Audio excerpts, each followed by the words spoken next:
of a two-state solution. Israel and Palestine living side by side in peace and security. Le temps est venu. The time has C'est come. pourquoi, This is why, fidèle à true l'engagement to the historique de mon pays au historic commitment of Proche-Orient my country pour to la the Middle paix East, entre le peuple israélien to peace et between le peuple palestinien, Israelis and the Palestinians, je déclare this is why que la France I reconnaît declare that aujourd'hui today l'État de France Palestine. recognizes the state of Palestine.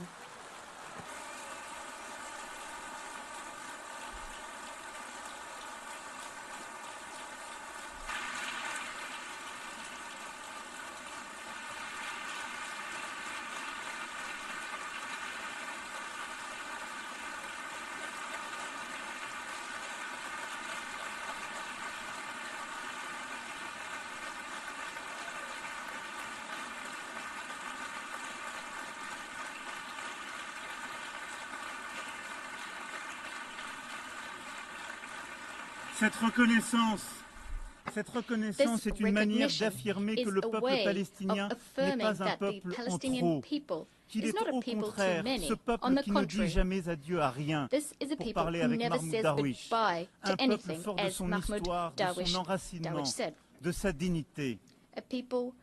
Et la reconnaissance des droits légitimes du peuple palestinien n'enlève rien aux droits du peuple israélien, que la France a soutenu dès le premier jour, et au respect desquels elle n'est pas moins attachée, précisément car nous sommes convaincus que cette reconnaissance est la solution qui seule permettra la paix pour Israël. Jamais la France n'a manqué à Israël quand sa sécurité était en jeu, y compris face aux frappes iraniennes. Cette reconnaissance de l'État de Palestine est une défaite pour le Hamas, comme pour tous ceux qui attisent la haine antisémite, nourrissent des obsessions antisionistes et veulent la destruction de l'État d'Israël. Cette reconnaissance de la France est accompagnée par celles qui seront annoncées aujourd'hui, entre autres, et je les en remercie, celles d'Andorre, de l'Australie, de la Belgique, du Canada, du Luxembourg, de Malte, de Monaco, du Portugal, du Royaume-Uni, de Saint-Marin, qui ont attendu avec nous ce moment. Et saisissant l'appel de juillet dernier, ont fait le choix de la responsabilité, de l'exigence et de la paix. Cela, après le choix fait par l'Espagne, l'Irlande, la Norvège et la Slovénie en 2024 et tant d'autres auparavant. Cette reconnaissance ouvre le chemin d'une négociation utile aux Israéliens comme aux Palestiniens. Ce chemin est celui du plan de paix et de sécurité pour tous que l'Arabie saoudite et la France ont soumis au vote de cette Assemblée qu'il a adopté à une très large majorité. Il porte notre ambition commune de briser l'engrenage de la violence et de changer la donne sur le terrain.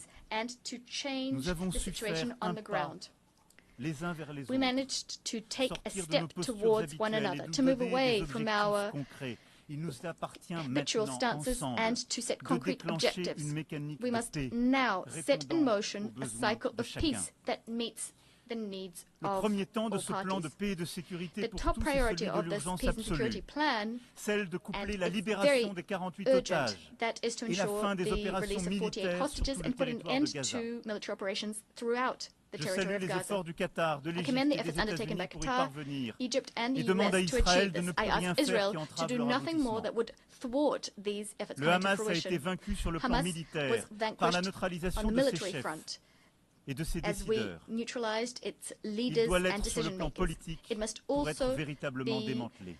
vanquished Dès lors que le politically to cessez-le-feu be aura été truly agréé, dismantled. c'est un As effort soon as a massif que nous devrons ceasefire is produire agreed, collectivement we pour must porter mount a secours à la massive collective population de effort Gaza. to provide Et je assistance to remercie the people of l'Égypte Gaza. et I'd la like to thank Jordanie Egypt de leur and Jordan engagement for their ici commitment et rappelle à and Israël l'obligation absolue qui est la recall sienne Israel's de faciliter l'accès absolute humanitaire à obligation Gaza pour aider that une is to population facilitate aujourd'hui humanitarian access démunie to de tout. Gaza to assist its population, which has deuxième lost temps everything. Et celui de la The stabilisation second et priority de la is to reconstruction stabilize and to à rebuild Gaza. Gaza.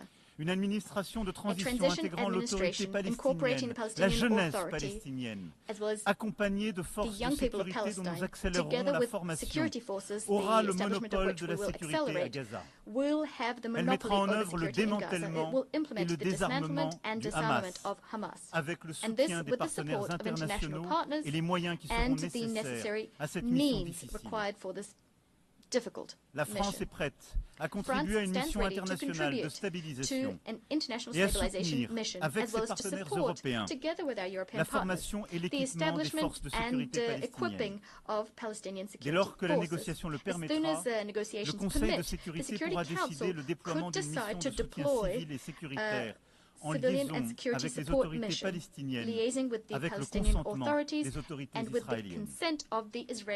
Il reviendra aussi à l'État de Palestine de rendre espoir à sa population éprouvée par des années de violence, d'occupation, mais aussi de division et d'incurie. Il lui reviendra donc d'offrir à son peuple un cadre d'expression démocratique renouvelé et sécurisé. Le président Mahmoud Abbas en a pris l'engagement auprès du prince Mohammed bin Salman et de moi-même. Il a condamné avec force les attaques terroristes du 7 octobre 2023. Il a affirmé son soutien au désarmement du Hamas et s'est engagé à l'exclure de la gouvernance à venir de Gaza comme de l'ensemble du territoire palestinien. Il a affirmé son engagement à lutter contre les discours de haine et a promis une rénovation en profondeur de la gouvernance palestinienne. La France sera attentive à la pleine mise en œuvre de chacun des engagements pris auprès d'elle. Cette autorité palestinienne renouvelée est une condition nécessaire à la réussite de l'indispensable négociation qu'il faudra reprendre pour parvenir à un accord sur chacune des questions relatives au statut final. C'est dans ce cadre aussi que je pourrais décider d'établir une ambassade auprès de l'État de Palestine dès lors que tous les otages détenus à Gaza auront été libérés et qu'un cessez-le-feu aura été établi. L'exigence de la France à l'égard d'Israël ne sera pas moins grande. Avec ses partenaires européens, elle indexera le niveau de sa coopération avec lui sur les dispositions qu'il prendra pour mettre fin à la guerre et négocier la paix. C'est bien grâce à ce chemin que nous obtiendrons un État de Palestine souverain, indépendant et démilitarisé, regroupant l'ensemble de ses territoires, reconnaissant Israël et étant reconnu par Israël, dans une région qui connaîtra enfin la paix. J'attends aussi de nos partenaires arabes et musulmans qui n'ont pas encore fait, qu'ils tiennent leur engagement de reconnaître l'État d'Israël et d'avoir avec lui des relations normales dès lors que l'État de Palestine aura été établi. Ainsi ferons-nous ensemble la démonstration d'une double reconnaissance au bénéfice de la paix et de la sécurité de tous au Proche-Orient. Voici, mesdames et messieurs, quel est notre plan de paix. Il établit un engrenage exigeant pour sortir de la guerre et entrer dans une phase décisive de négociation. Il permet que la paix israélo-palestinienne soit le premier pilier d'une nouvelle architecture de paix et de sécurité au Proche et Moyen-Orient. Il crédibilise aussi la possibilité d'une plus grande intégration économique. Rien ne sera possible sans que les autorités israéliennes s'approprient pleinement notre ambition renouvelée de parvenir enfin à la solution des deux États. Je sais leur réticence et leur crainte. J'entends avec beaucoup de respect le peuple israélien, sa tristesse et sa fatigue. Et je veux croire que les autorités israéliennes l'entendront également et sauront s'engager à leur tour. Je sais que le peuple israélien et ses dirigeants peuvent en avoir la force. Je me souviens du jeune homme que j'étais, apprenant l'assassinat terrible d'Yitzhak Rabin, il y a près de 30 ans, tué pour avoir voulu la paix. Au moment où la mort allait le ravir, le guerrier héroïque de l'État d'Israël venait prononcer ces mots. J'ai fait la guerre aussi longtemps qu'il n'y avait aucune chance de faire la paix. Cette chance existe. Là, aujourd'hui, 142 États proposent cette paix, main tendue, prête à être serrée. Alors oui, le temps est venu d'arrêter la guerre à Gaza, les massacres, la mort, tout de suite. L'urgence nous le commande. Le temps est venu pour Israël de vivre en paix et en sécurité, de la Galilée à la mer Rouge, par la mer Morte, par le lac de Tibériade et par Jérusalem. Le temps est venu de ne plus discuter nulle part l'existence d'un État d'Israël et d'en faire une évidence. Le temps est venu de rendre justice au peuple palestinien et ainsi de reconnaître un État de Palestine, frère et voisin, à Gaza et en Cisjordanie et par Jérusalem. Le temps est venu de chasser de ces terres le visage hideux du terrorisme et de bâtir la paix. Oui, bâtir la paix. C'est ce qui nous rassemble ici. Et telle est l'espérance qui peut se construire. And we're very Alors que hopeful pour certains that we will commencent be une able année nouvelle. to forge it. C'est un choix à faire. It is a choice we Et must c'est make. notre devoir. It is our duty. La paix est beaucoup plus exigeante, Peace beaucoup is plus much more difficile. difficult. It demands que toutes much les more of guerres. us than all wars. Mais le temps est venu. The time has come.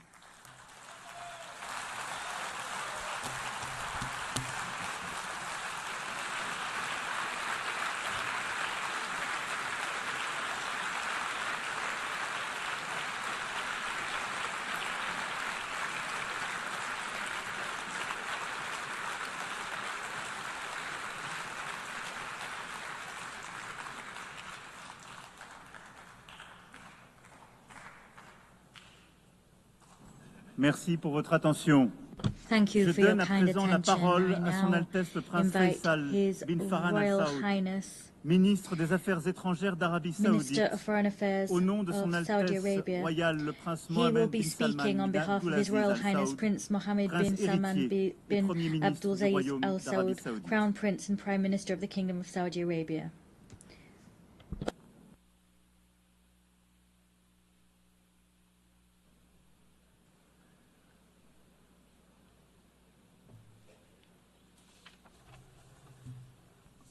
بسم الله الرحمن الرحيم. فخامة رئيس الجمهورية الفرنسية، معالي الأمين العام للأمم المتحدة، معالي رئيسة الجمعية العامة للأمم المتحدة، الحضور الكرام، السلام عليكم ورحمة الله وبركاته. أتشرف بإلقاء كلمة المملكة العربية السعودية كرئيس مشارك في المؤتمر نيابة عن صاحب السمو الملكي الأمير محمد بن سلمان آل سعود ولي العهد رئيس مجلس الوزراء حفظه الله. ويطيب لي أن أنقل لكم تحيات سيد خادم الحرمين الشريفين الملك سلمان بن عبد العزيز آل سعود حفظه الله وسموه الكريم، وتمنياتهما بنجاح أعمال هذا المؤتمر. وندعو نشكر فخامة الرئيس مانويل كرون ومعالي السيد أنطونيو غوتيريش ومعالي رئيس الجمعية العامة على جهودهم لإنجاح المؤتمر الذي يشكل فرصة تاريخية نحو تحقيق السلام وتأكيد الالتزام الدولي بتنفيذ حل الدولتين.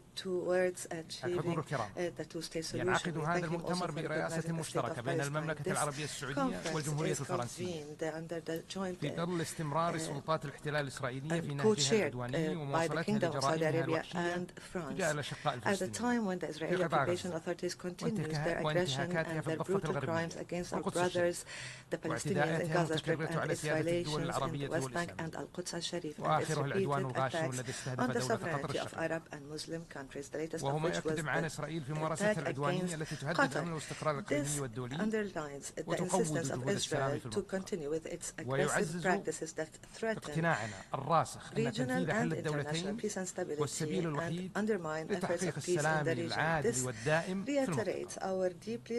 حضور الكرام، إن الموقف التاريخي لفخامة الرئيس الفرنسي بالاعتراف بدولة فلسطين واتخاذ العديد من الدول لهذا الموقف الشجاع والتأييد الدولي الواسع لقرار الجمعية العامة للأمم المتحدة اعتماد إعلان نيويورك بشأن تسوية قضية فلسطين بالوسائل السلمية وتنفيذ حل الدولتين الذي صوت لصالحه 142 دولة، يعكس إرادة المجتمع الدولي في إنصاف الشعب الفلسطيني وترسيخ حقه التاريخي والقانوني وفق المرجعات الدولية والقرارات الأممية ذات الصلة ومبادرة السلام العربي.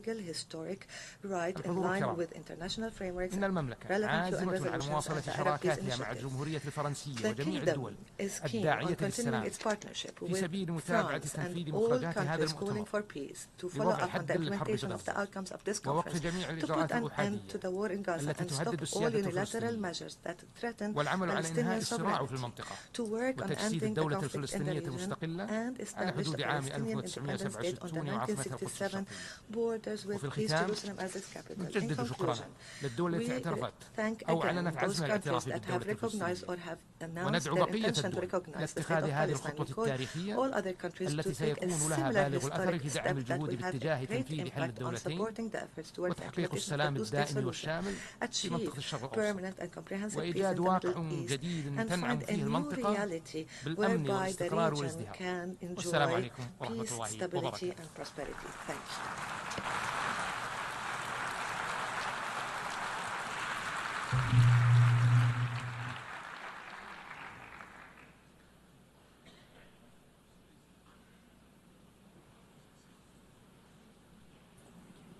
Je remercie Son Altesse le Prince Faisal bin Farhan Al Saoud.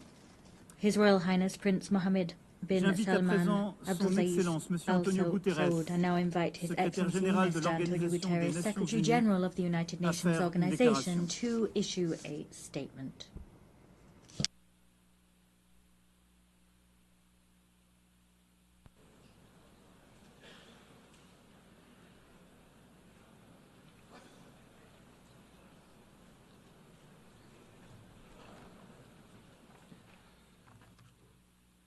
Distinguished co-chairs, Excellencies, ladies and gentlemen, I thank the Government of France and the Kingdom of Saudi Arabia for convening this international conference on implementing the two-state solution. I also want to acknowledge the Palestinian delegation and once again note my disappointment that they were denied the opportunity to be fully represented.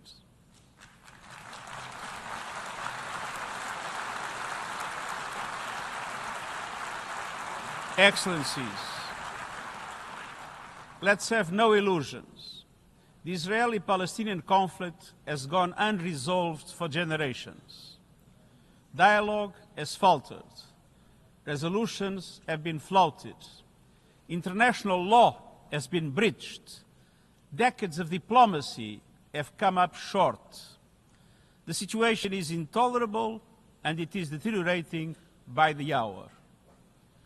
We are here today to help navigate the only way out of this nightmare, a two-state solution, where two independent, sovereign, democratic states, Israel and Palestine, live side by side in peace and security with their secure and recognized borders on the basis of pre-1967 lines, with Jerusalem as the capital of both states, in line with international law, UN resolutions and other relevant agreements.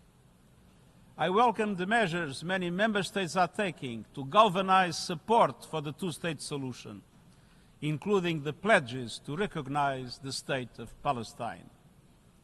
And I welcome the General Assembly's endorsement of the New York Declaration. Excellencies, nothing can justify the horrific 7 October terror attacks by Hamas or the taking of hostages, both of which I have repeatedly condemned. And nothing can justify the collective punishment of the Palestinian people or any form of ethnic cleansing. The systematic decimation of Gaza, the starvation of the population, the killing of tens of thousands of civilians, most of them women and children, and hundreds of our own humanitarians. I call once again for an immediate and permanent ceasefire, the immediate and unconditional release of all hostages, and the immediate, full, safe, unconditional, and unhindered humanitarian access. Excellencies, nothing can also excuse developments in the West Bank that pose an existential threat to a two-state solution. The relentless expansion of settlements, the creeping threat of annexation, the intensification of settler violence, all of it must stop. The situation is morally, legally, and politically intolerable.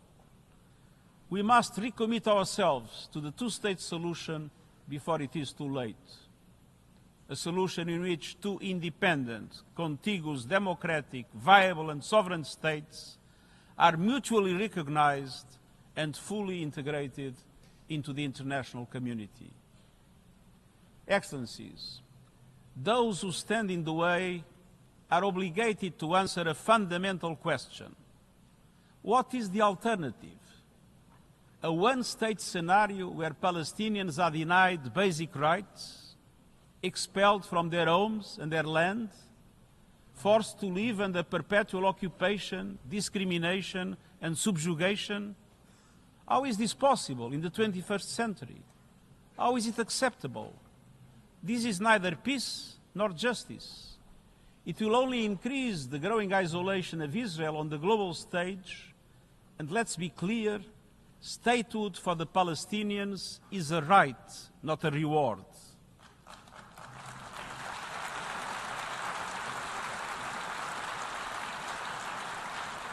And denying statehood would be a gift to extremists everywhere. Without two states, there will be no peace in the Middle East, and radicalism will spread around the world. Excellencies, this conference must mark a turning point. It must pave the way for irreversible progress, to put an end to the illegal occupation and to make good on our collective aspiration for a two-state solution. All of this is fully in line with adherence to international law. It has been approved by the General Assembly and supported by the international community. It is the only credible path towards a just and lasting peace between the Israelis and the Palestinians, and the only credible path towards peace and security throughout the Middle East as a whole. This will demand difficult decisions be taken from us all. This will demand courage and leadership based on principles from all sides. I urge you to do everything in your power to allow the two-state solution to prevail. This for the people of Israel, Palestine, and for humankind as a whole. I thank you.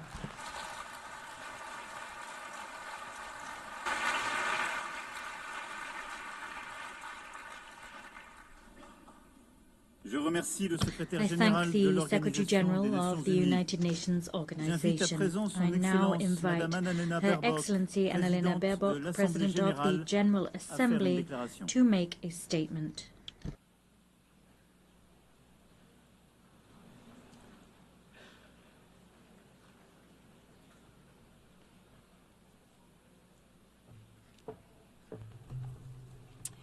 Your Excellency President Emmanuel Macron, Your Royal Highness Crown Prince Mohammed bin Salman, Your Highness Prince Faisal bin Farhan, Mr. Secretary General, Excellencies. Taking over the presidency of the General Assembly, I received many letters. One moved me deeply. Attached to it were drawings by 3 Palestinian children, Remas, Enas, and Tretal. The images were heartbreaking. One showed a school before and after, beneath a bright sun and a blue, clear sky. In the first, the school with open doors and happiness.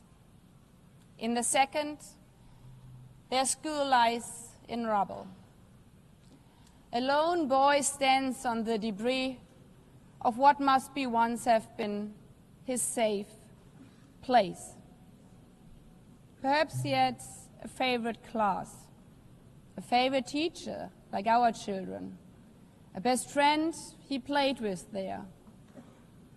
Now, all of it is gone. All of the laughter of the children blown away. At that age, children should not be drawing pictures of war. Children should be learning mathematics. They should be playing with friends and scratch dragons or castles. not death and destruction. Yet for the children of Gaza, this is their reality. Their horror lasted and lasts for over 700 days.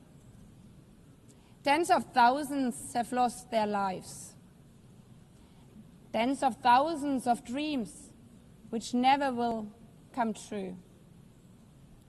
So many killed without the world even learning their names.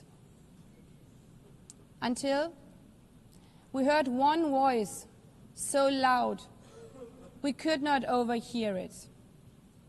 The voice of Hind Rajab, captured in a phone call with a red crescent while shelling rained down. After the car she was in was attacked over and over again, killing her aunt, uncle, and 3 of her cousins next to her. She called over and over again, "I'm so scared, please come." The rescuers tried to calm her as they tried to reach her. They could not. Hind was killed before help arrived. The world failed her. As the world has also failed Kfir Bas and his brother Ariel. Kfir was just 9 months old, the youngest child abducted by Hamas on October 7th, taken with his 4-year-old brother Ariel and their mother. Both were killed in Gaza by terrorists. The world will remember their names as symbols of innocent childhood stolen by terror. I've met with the families of the hostages, fathers, mothers, siblings, aunts, grandparents, still waiting for their loved ones to come home from wherever Hamas is holding them after more than 700 days. I've also met with Palestinian families, fathers, mothers, siblings, aunts, and grandparents, whose loved ones are buried in the ruins of Gaza. Their message is always the same: we want peace. Or as one Israeli mother told me, "It does not bring my child back if a Palestinian mother loses her child in Gaza." Humanity is not about choosing sides. It's about recognizing that every life matters the same. A life is a life. A Palestinian girl's life is a life. An Israeli boy's life is a life. All the children of the Middle East deserve to grow up knowing only the sun shining on their schools, the laughter of their friends in the playground, and the joy of a meal shared with their families. Not the horrors of starvation, not the horrors of war and terror. Excellencies, the General Assembly has been very clear. We need an immediate, unconditional, and permanent ceasefire in Gaza now. Israel must immediately facilitate the full, rapid, safe, and unhindered entry and delivery of humanitarian assistance to all Palestinian civilians. Hamas must immediately and unconditionally release all remaining hostages. But the horrors of Gaza make equally clear that we cannot allow such devastation to happen again. While the situation in Gaza is unacceptable, settlement expansions and demolitions in the occupied West Bank, including East Jerusalem, are eroding any prospects for a political solution. The decade-long Israeli-Palestinian conflict cannot be resolved by endless war, permanent occupation, and recurrent terror. The only way to ensure that future generations of both Palestinians and Israelis can live in peace, security and dignity is the two-state solution. As the Secretary General said, it's a right, not a reward, to live in your own state, as all humans around the world. We know that some think this is naive. The first resolution on this matter is almost as old as this organization. 78 years ago, the General Assembly adopted Resolution 181, laying the foundation for two states, knowing it's the only way for peace. And to those of you who argue now, but we have tried for decades and failed over and over again, there can be only one answer. If we would stop aiming for what is right because we have not succeeded yet, then evil would prevail. That would be the end of this institution. This institution which promised to save succeeding generations from the scourge of war. It would erode the UN's foundational mission to achieve peace, justice and equal rights for both Israelis and Palestinians. Excellencies, that is what today's conference and the New York Declaration are so crucial. The message we are sending today is no, we are not giving up. The international community does not only remain committed to the two-state solution, we are also identifying tangible, time-bound and irreversible steps for its realization. And we are willing to take decisive measures and provide international guarantees. Of course, this conference and the New York Declaration will face criticism. Some will say a piece of paper cannot change realities on the grounds for Palestinians. Others will dismiss the vision of two states outright. But the fact remains, the New York Declaration was endorsed by 142 member states.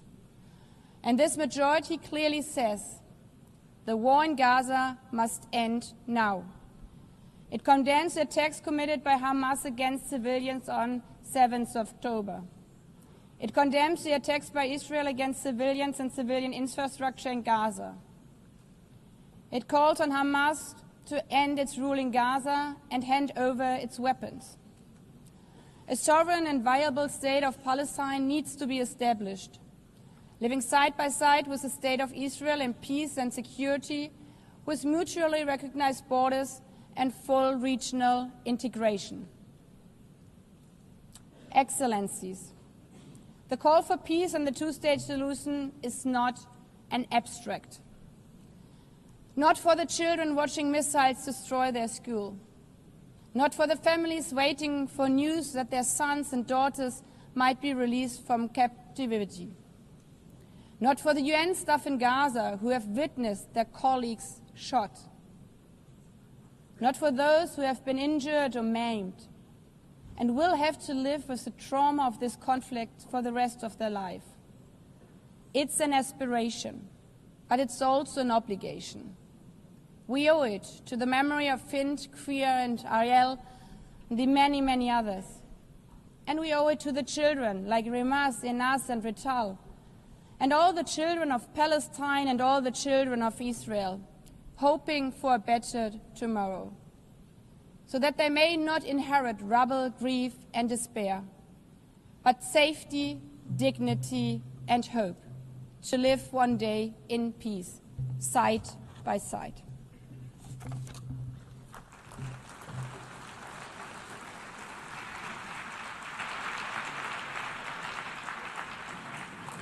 Je remercie Madame la Présidente de l'Assemblée Générale. J'invite à présent Son Excellence Monsieur Mahmoud Abbas, Président de l'État de Palestine, à faire sa déclaration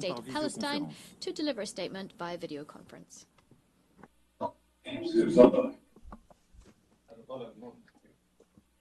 شكرا. بسم الله الرحيم.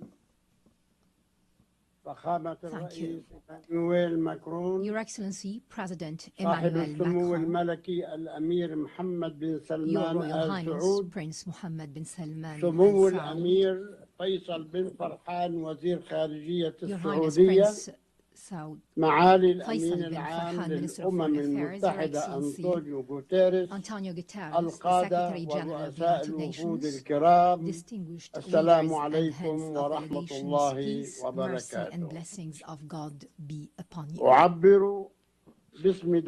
On behalf of the State of Palestine, I would like to express my deepest appreciation for the co-presidency, the United Nations, and all participating states for the historic New York Declaration that was issued during July's conference and adopted by the General Assembly by an overwhelming majority. It marked the beginning of an irreversible path towards ending the humanitarian catastrophe and ending occupation pursuant to international legitimacy and the Arab Peace Initiative. It was the embodiment of an independent state of Palestine with East Jerusalem as its capital, living side by side with Israel in peace, security, and good neighborliness. The declaration stressed that the war against our people must come to an immediate and durable end. It noted that the crimes emanating from the siege, the starvation, and destruction cannot be a means of achieving security. Therefore, we call for a permanent ceasefire. We need to ensure humanitarian access through the United Nations and UNRWA. We need to guarantee the release of hostages, all hostages and prisoners, with the withdrawal of the occupation forces from Gaza. We need a start without delay of Gaza and the West Bank reconstruction through the Cairo International Conference. Your Excellencies, ladies and gentlemen, we would like to commend the Egyptian-Qatari-US mediation that tries to put an end to this war. We also commend the positions of Egypt and Jordan, who reject the displacement of Palestinians, a matter rejected by the international community as well. The State of Palestine is the only entity eligible to assume full responsibility for governance and security in Gaza. This comes through an interim administrative committee affiliated to the Palestinian government in the West Bank with Arab and international support and participation. Hamas will have no role in government. Hamas and other factions must surrender their weapons to the Palestinian Authority. What we want is one unified state without weapons, a state with one law and one legitimate security forces. We stress our condemnation of the occupation's crimes. We also condemn the killing and detention of civilians, including Hamas's actions on October the 7th, 2023. On the other hand, we call for an end to the settlements, the annexation, settlers' terrorism, and the attacks against Islamic and Christian holy sites. We condemn the occupation policies that isolate Jerusalem and expand construction on Area E1. We condemn the narrative, the Israeli narrative on Greater Israel, which flouts international law. It represents a direct threat to Arab national security and international peace. This comes in addition to the brutal aggression against the sovereignty of the brotherly state of Qatar and other Arab countries. This necessitates a firm, deterrent international stance. Ladies and gentlemen, the State of Palestine continues to adopt a comprehensive reform agenda promoting governance, transparency, the rule of law, and the reform of the financial system. It also works on the reform of educational curriculum in line with UNESCO's standards, and this will be achieved within 2 years.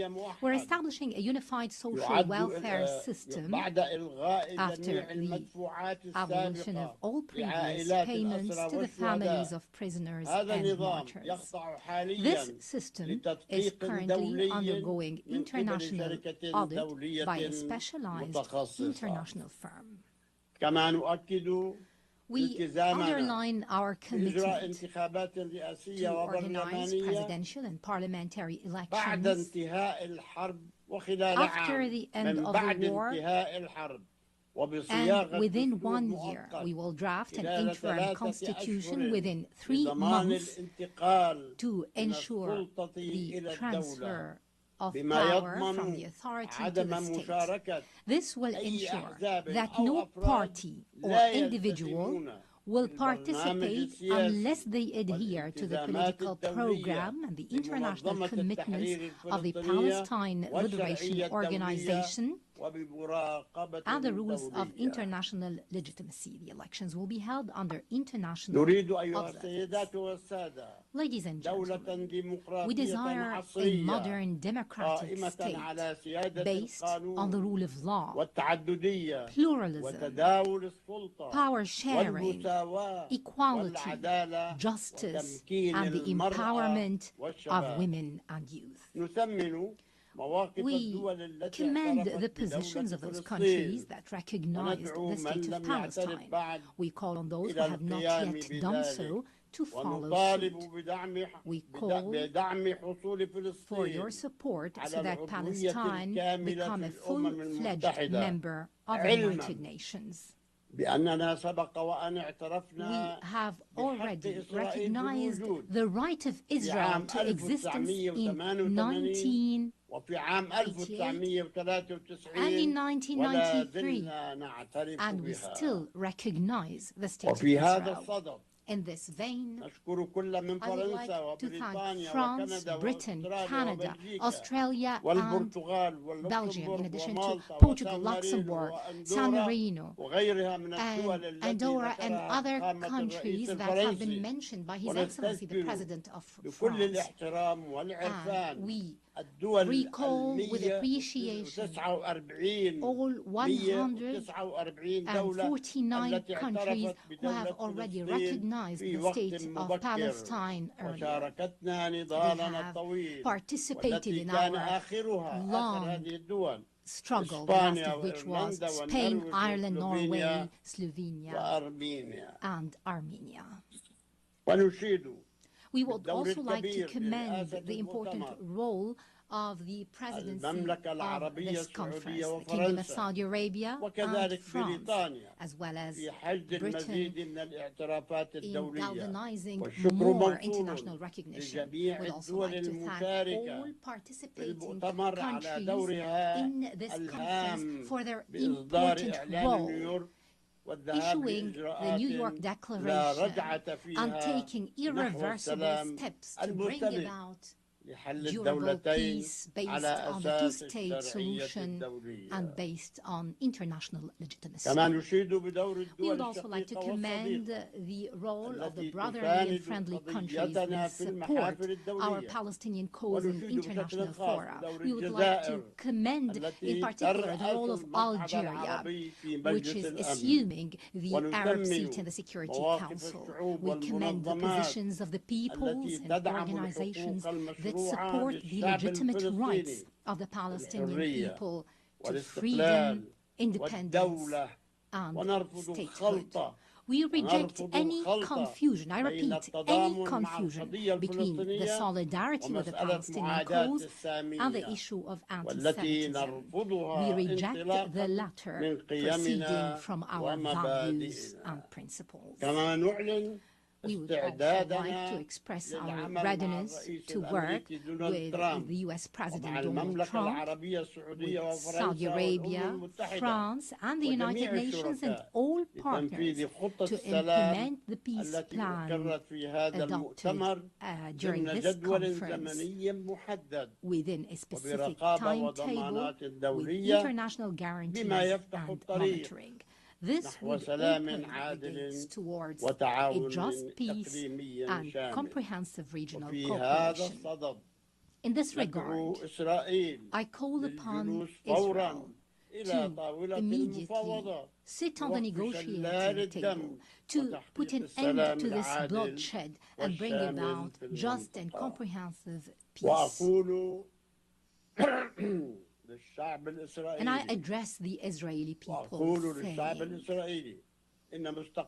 our future and yours banks on peace. Enough violence and war. Our generations deserve to enjoy freedom and security.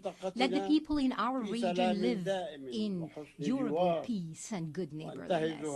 And I would like to seize this opportunity to address all the Jews in the world, wishing them a good New Year.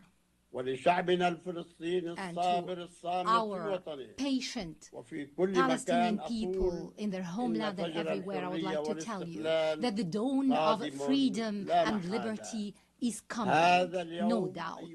That day, ladies and gentlemen, is the day of the state of Palestine and the start of the peace process in the Middle East.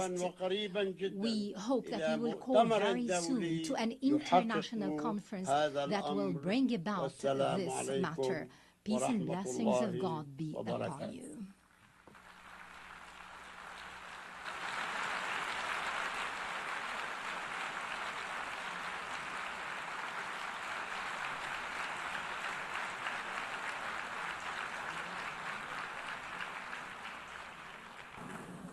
Je remercie le président de l'État de Palestine. The President of the State of Palestine. Excellences, Mesdames les représentantes, Messieurs les représentants, avant de suspendre la séance, nous vous demandons de bien vouloir rester assis pour la suite du programme de cet après-midi. La séance est suspendue. Nous allons à présent entendre les déclarations des chefs d'État et de gouvernement, y compris celles des coprésidents des groupes de travail au cours desquels ils vont présenter les efforts concrets déployés dans la mise en œuvre de la déclaration de New York. Je rappelle que cette Assemblée a endossé la déclaration de New York avec une large majorité, endorsed the New York Declaration by a vast majority to the tune of 142 votes. We remind delegations that statements are limited to 5 minutes for heads of state and government, and those by ministers should be limited to 3 minutes. Microphones will be cut off automatically after these time limits have been exceeded. I now give the floor to the King of Jordan, Your Majesty.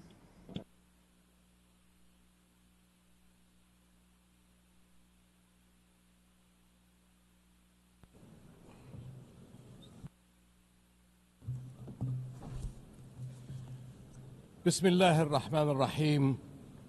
Your Excellencies, my friends, I thank France and the Kingdom of Saudi Arabia for convening this meeting. We meet here at the UN, where every country, every people are promised a voice. We meet to raise our voices for peace and for justice, for the only path to ensuring security for the Middle East and beyond the two-state solution. This year marks the 80th anniversary of the United Nations. Almost every year since, our countries have met within these halls to decry the injustice and violence of the Palestinian-Israeli conflict and seek solutions. And now, for nearly 2 years, we have been witnesses to a horrific level of bloodshed and destruction in Gaza. It stands in flagrant violations of international laws and the values of our shared humanity, and it threatens the foundations of future peace.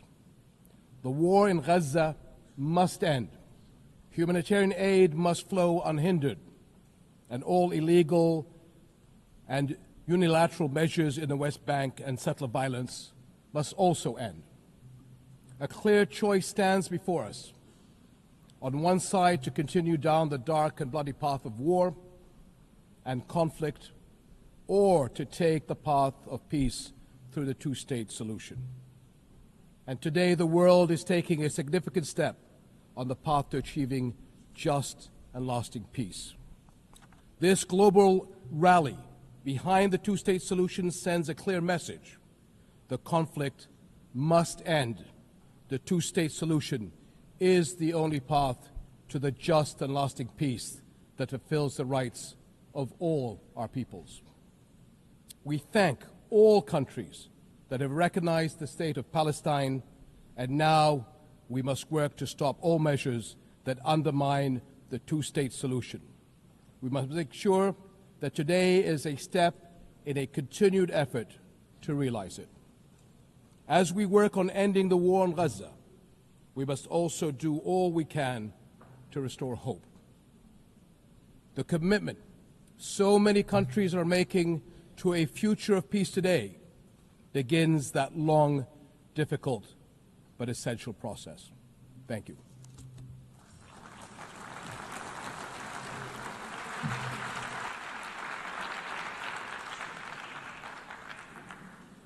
Je remercie Sa Majesté le Roi de thank Jordanie. Je donne His maintenant Majesty la the King of parole Jordan. I au now give the président de la floor to the Turquie. President of Turkey.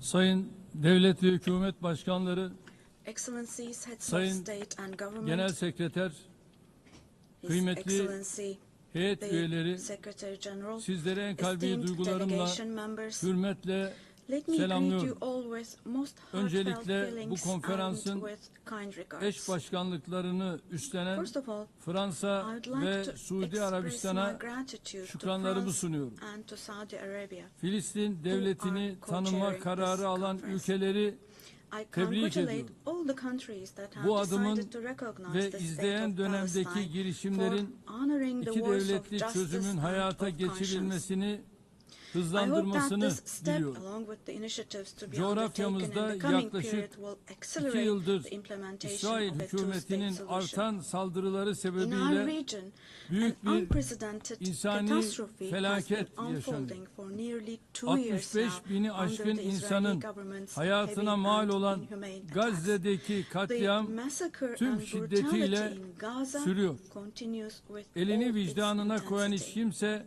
yaşananları kabul edemez. Dahası böyle bir soykırıma It is sessiz true that anyone kalamaz. who has a conscience cannot Netanyahu possibly accept hükümetinin this amacı or Filistin devletinin remain silent kurulmasını vis-à-vis all this. imkansız hale The getirmek, Netanyahu Filistin halkını government da is trying mümkün to make olduğunca sure göçe the following. zorlamaktır. Their goal is to make the Bu establishment of olumsuz a gelişmelerin Palestinian state ortasında impossible and to Birleşmiş force the Milletler Palestinian Güvenlik people to Konseyi emigrate as üyelerinin much de as dahil possible. olduğu In the bir midst grup of these ülkenin negative developments, Filistin the devletini group of countries tanıma kararı among the alması members of the UN son Security derece Council, they have önemli, taken the decision to tarihi bir recognize the karardır. state of Palestine, and this is an extremely Filistin Devlet significant and Başkanı historic step. Abbas'ın bugün bizimle Now, birlikte olmasını arzu eder. We wholeheartedly Buna rağmen wish we could bugün see söz olan Palestinian tüm President Mr. katılımcıların Abbas to be able to aynı speak in zamanda this conference Filistin halkının here da today. sesi olmasını çok ama çok kıymetli buluyorum. Nevertheless, I find it extremely Şu da bir valuable that gerçek all ki the participants bugün speaking Filistin today davası artık are also serving as the dünyaya voice of the mal Palestinian olmuştur. people. It is also a fact that today the Palestinian cause has become a global issue. Bu salondaki katılım bunun en güzel Participation in ispatıdır. this hall today is the Avrupa'da, most important Asya'da, proof of Amerika'da this. In Europe, ve in Afrika'da, Asia, the Americas, sokakta, and Africa, sosyal we are medyada, witnessing basında people özgür chanting Filistin "Free nidalarına Palestine" on the daha önce hiç streets, duymadığımız on social kadar media, tanık or oluyoruz. in the press more than ever before Şu now. çelişki buradaki dostlarım This dahil contradiction should kimsenin not dikkatinden escape anyone's attention, kaçmamalıdır. including my friends here. Holocaust zulmüyle kökü The kazınmak Netanyahu istenen government bir governs toplumu today yöneten a Netanyahu society hükümeti who aynı in the toprağı, past was suyu, targeted for havayı, eradication denizi with the paylaştığı persecutions of the binlerce Holocaust. yıllık And komşularına today his government is soykırım committing uyguluyor. genocide against Bu its own zulmün neighbors karşısında with durmak, whom they have shared the same uluslararası land, toplumun the same water, hukuki air, bir and görevi sea olduğu for kadar thousands of years. vicdani sorumluluğudur.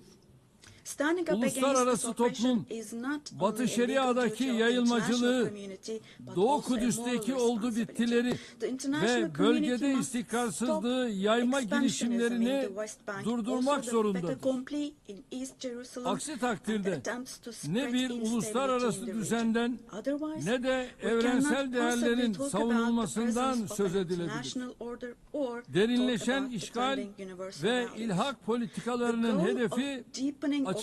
occupation and annexation İki policies devletli is çözüm clear. vizyonunu The goal öldürmek, is to Filistin kill the vision devletinin of a yaşayabileceği two-state solution, zemin to bırakmamak, leave no ground for Filistin the state halkını of Palestine to sürgün etmek survive, ve to bölgede exile the yayılmacı Palestinian emellerini people, and to hayata implement their geçirmek, expansionist buna asla ambitions by izin fueling verilemez. instability in the region. Now, Bu konferansta this cannot be allowed. Filistin devletini At tanıma this conference cesaretini today, gösteren I hope ülkelerin that the countries that kararlı, have shown the courage somut to recognize ve the state caydırıcı of adımlarla Palestine will follow bu through tarihi on this duruşun historic arkasını stance doldurmalarını with determined, temenni ediyorum. concrete and deterrent Artık steps. ateşkesin ilanı, Gazze'ye now insani necessary yardımların to declare a engelsiz ceasefire, şekilde girişinin ensure sağlanması unhindered ve access to humanitarian İsrail'in aid to Gazze'den Gaza, güçlerini and for çekmesi Israel gerekiyor. to withdraw Ga- its forces from Gaza.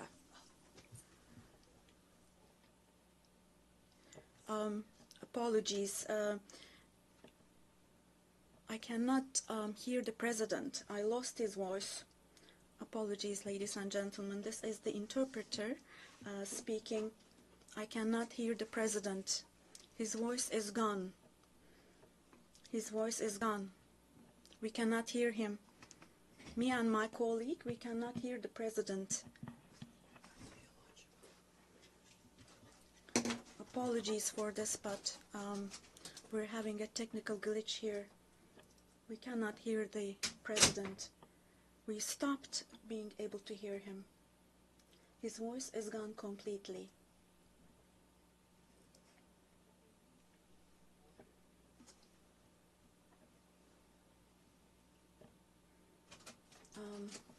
Sorry, but we cannot hear the president. His voice is gone completely. We stopped being able to hear him. And right next to our booth, we have colleagues from, we believe, the Brazilian delegation, the Portuguese booth, and I can see them from the window. They cannot hear the floor either. We cannot hear the floor. Je remercie le président de la Turquie. Je donne maintenant la parole au président du Brésil. I give the floor now to the President of Brazil.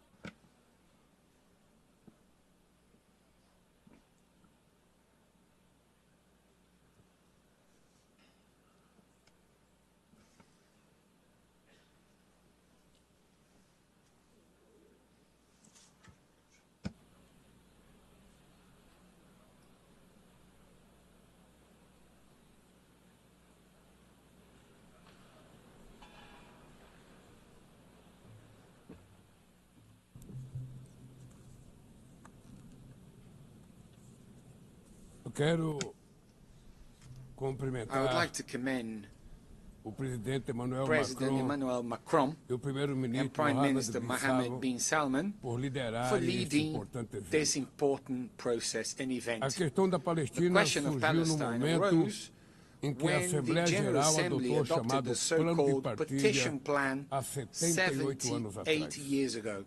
The session in which it was approved was chaired by Brazilian Osvaldo Aranha. On that occasion, the two-state perspective was born, but only one materialized. The conflict between Israel and Palestine is the paramount symbol of the obstacles faced by multilateralism. It shows how the tyranny of the veto sabotages the very reason for the UN's existence of avoiding atrocities like the ones that motivated its founding from happening again. It also goes against its universal vocation, blocking the admission as a full member of a state whose creation derives from the authority of the General Assembly itself. A state is based on three pillars: territory, population, and government.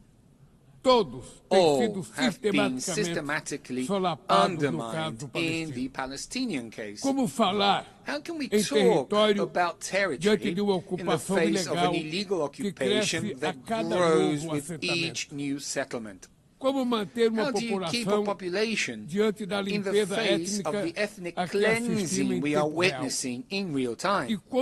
And how do you build a government without empowering the Palestinian Authority? As the Commission of Inquiry on the Occupied Palestinian Territories pointed out, there is no more appropriate word to describe what is happening in Gaza than genocide. Therefore, Brazil decided to become a party to the case submitted by South Africa to the International Court of Justice. The terrorist acts committed by Hamas are unacceptable. Brazil was emphatic in condemning them.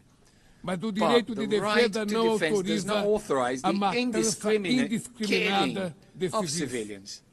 Nothing justifies taking the lives or mutilating more than 50,000 children. Nothing justifies destroying 90% of Palestinian homes.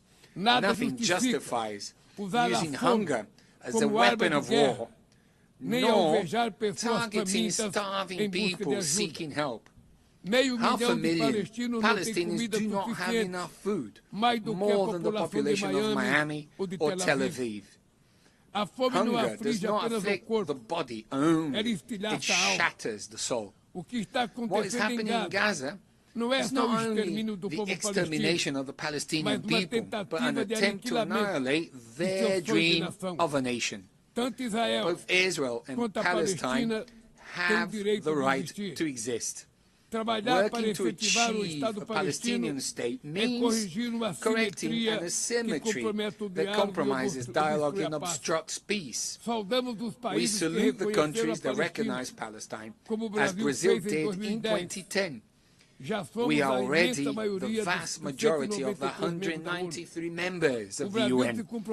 Brazil commits to strengthening controls on imports from illegal settlements in the West Bank and maintaining a suspension of exports of defense materials, including dual-use materials that could be used in crimes against humanity and genocide. Given the Security Council's failure to act, the General Assembly must exercise its responsibility.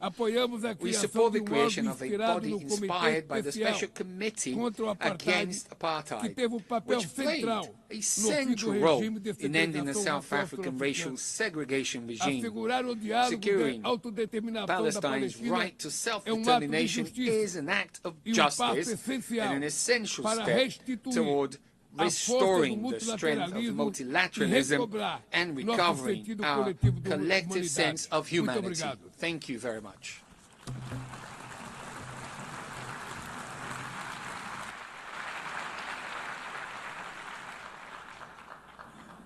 Je remercie le président du Brésil. Je donne à présent la parole to the President of Portugal.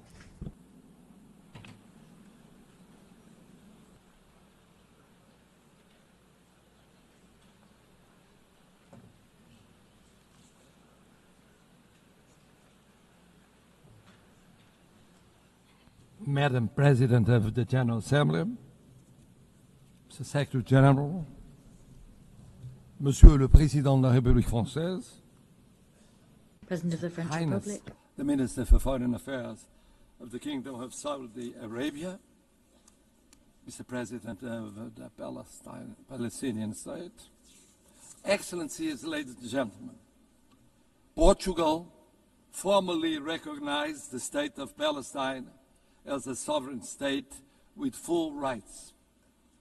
This decision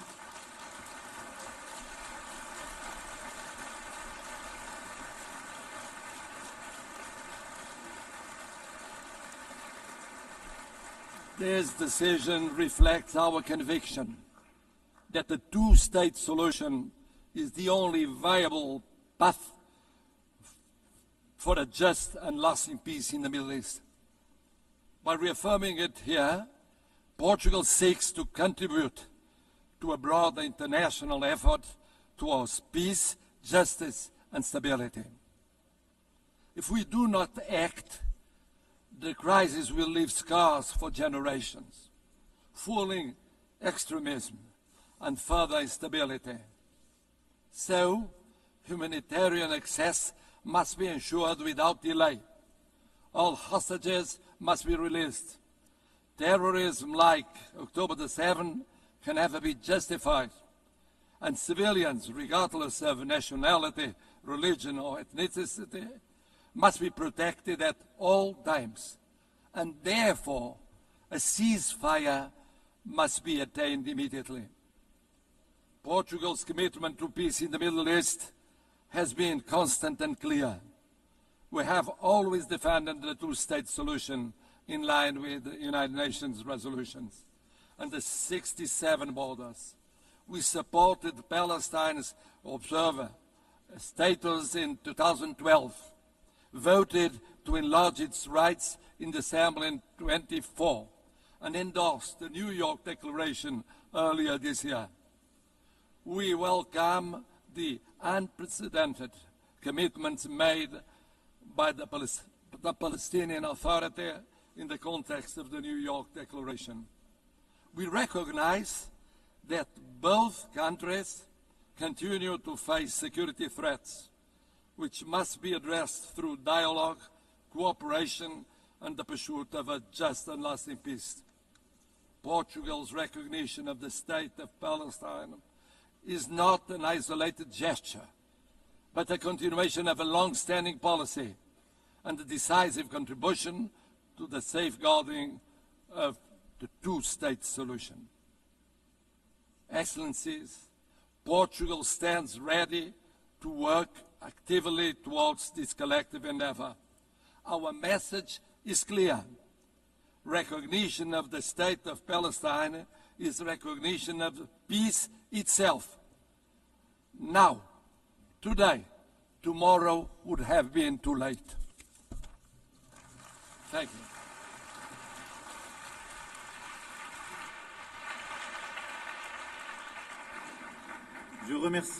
I thank the President of Portugal. I now give the floor to the President of Indonesia.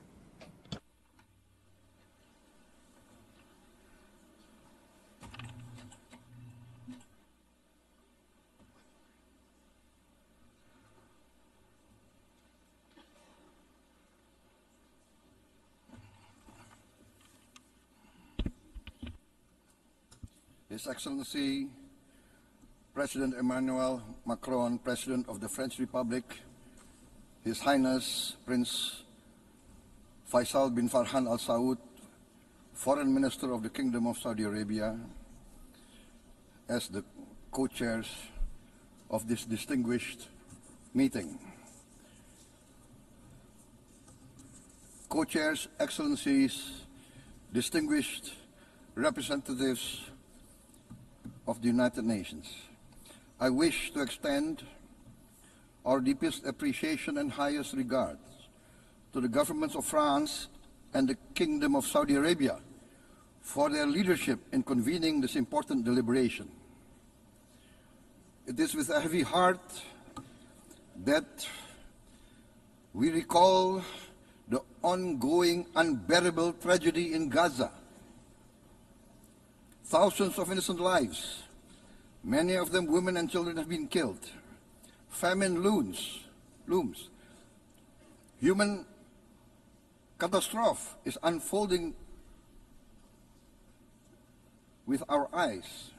We condemn all acts of violence against innocent civilians. Therefore, it is today with dignity that we gather to take our historical responsibility. This responsibility speaks not only to the fate of Palestine, but also to the future of Israel, and also the very credibility of the United Nations. We condemn all violence against innocent civilians. Therefore, Indonesia once again reiterates its commitment to the two-state solution in the Palestine problem. Only this two-state solution will lead to peace. We must guarantee statehood for Palestine, but Indonesia also declares that once Israel recognizes the independence and the statehood of Palestine, Indonesia will immediately recognize the state of Israel, and we will support all guarantees for the security of Israel. The New York Declaration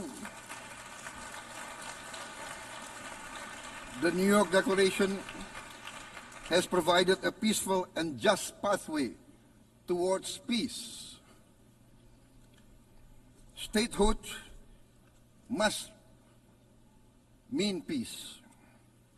Recognition must mean a real chance towards lasting peace.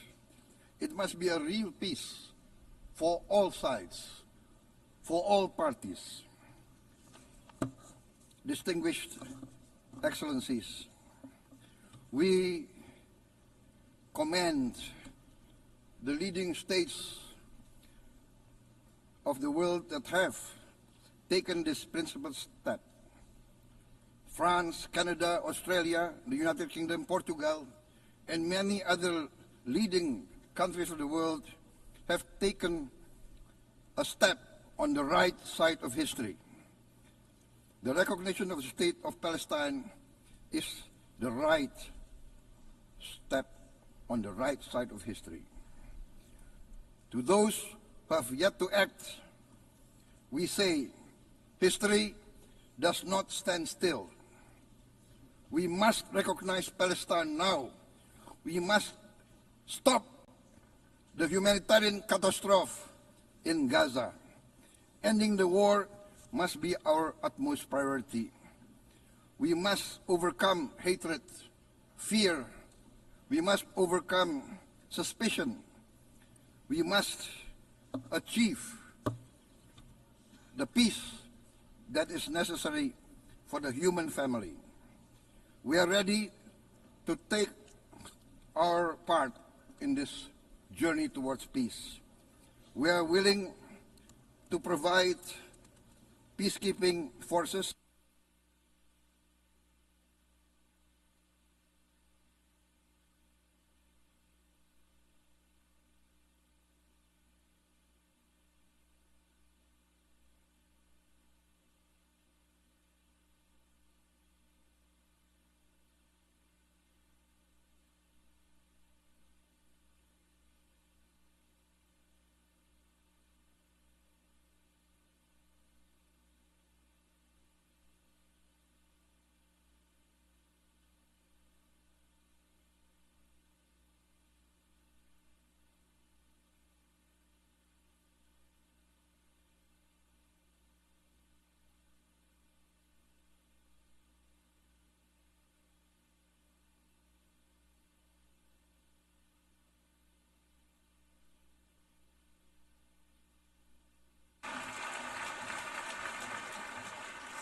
Thank you very much. Peace. Peace now. Peace immediately. We need peace. Thank you very much.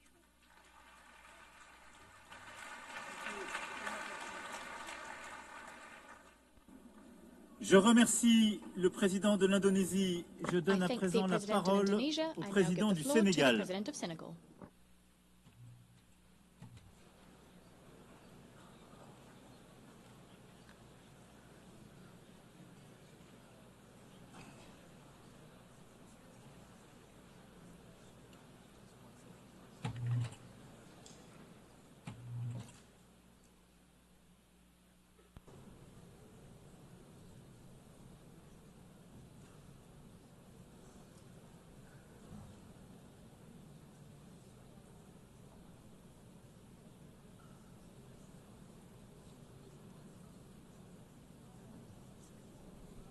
Le discours qu'ils n'ont pas déposé.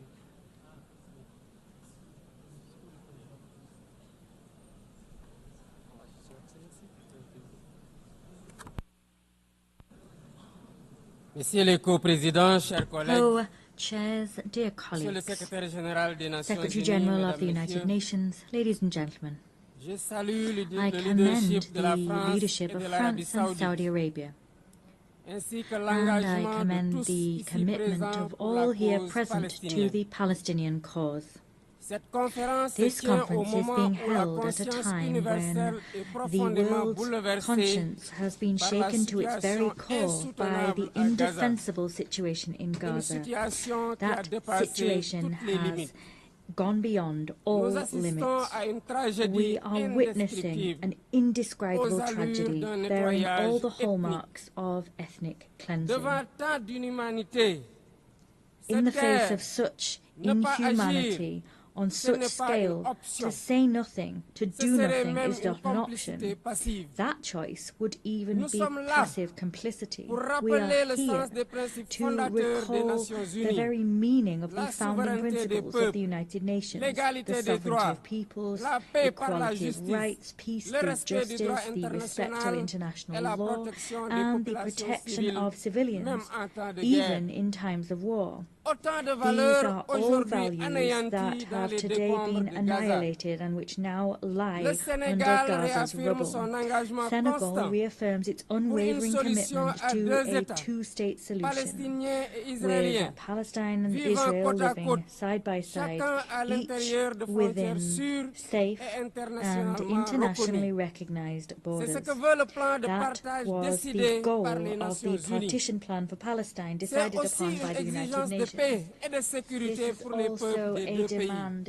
for peace Une and exigence de security for the justice, peoples of the two une countries. exigence This d'humanité. is a call for justice and C'est pourquoi le humankind. Sénégal It soutient is for la this reason déclaration that finale Senegal de notre supports rencontre the outcome préparée par document la of our conférence meeting prepared by the ministérielle ministerial de conference juillet held dernier, last July. à laquelle mon My pays avait country at that co-présidé la conference table ronde co-chaired the round sur le table respect du droit on compliance international. with international law. Pour faire la différence, To make a nous devons difference, ensemble we envoyer un must message clair. together send out a clear L'occupation message. doit The cesser. occupation La must souffrance des civils cease. doit cesser. The suffering of Il faut civilians must travailler à un cease. We cessez-le-feu must immédiat. work towards an immediate Israël doit arrêter ses ceasefire. bombardements Israel et must autoriser stop l'acheminement its de l'aide bombing humanitaire and par l'ONU. authorize the delivery of L'ONU humanitarian doit aid by the envisager le United déploiement d'une Nations. mission de The United stabilisation et Nations must d'observation consider deploying a pour s'assurer stabilization de and l'arrêt des observation actes mission illégaux. to guarantee Bref, la that promesse Israel's de illegal deux actions États stop. doit enfin In être brief, the tenue. promise of two states À must ce propos, je finally salue le be récent vote fulfilled. massif à In l'AG this de l'ONU connection, I de la commend the résolution pour une recent solution pacifique adoption à by deux the États. UN General Le Assembly Sénégal of a salue resolution for a la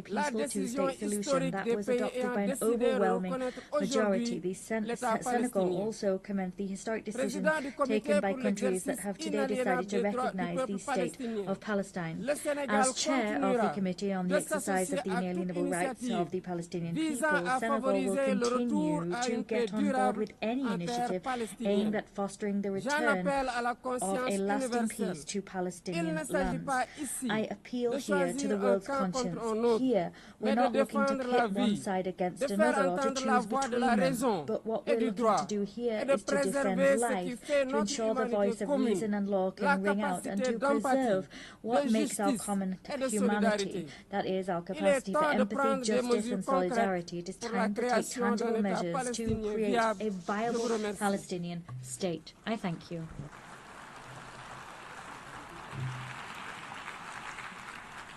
Je remercie le président du Sénégal. I thank the president of Senegal. Je donne à présent la parole au prince souverain de Monaco. To the sovereign prince of Monaco.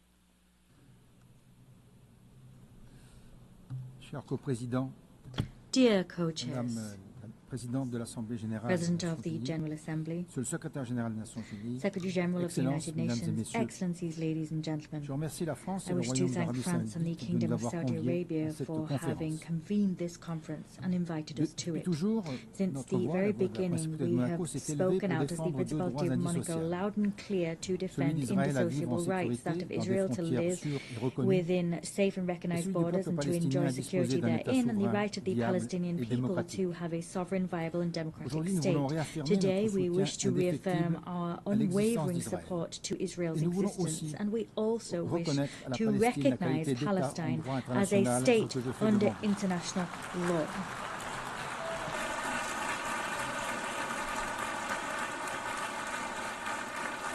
That is what I'm doing here before you now. Le 7 octobre 2023, The 7th of October 2023 was in its full horror the starting point of the current chaos. It is now more urgent than ever before to move towards a tangible, balanced and sustainable solution based on mutual recognition and the respect for fundamental rights.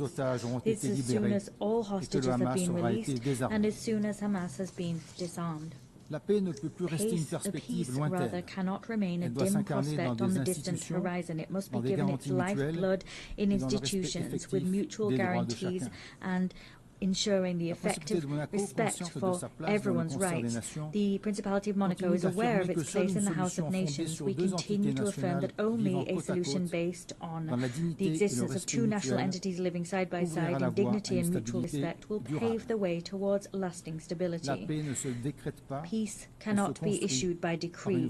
It is built through common will. Thank you.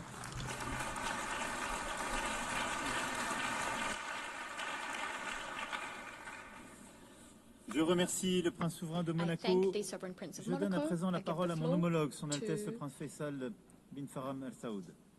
Prince Faisal bin Saoud.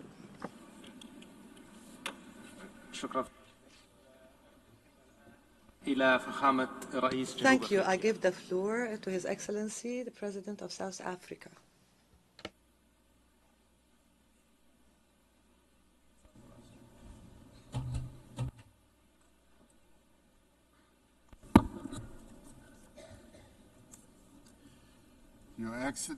Your Excellencies, would like to thank France and the Kingdom of Saudi Arabia for convening this very crucial conference.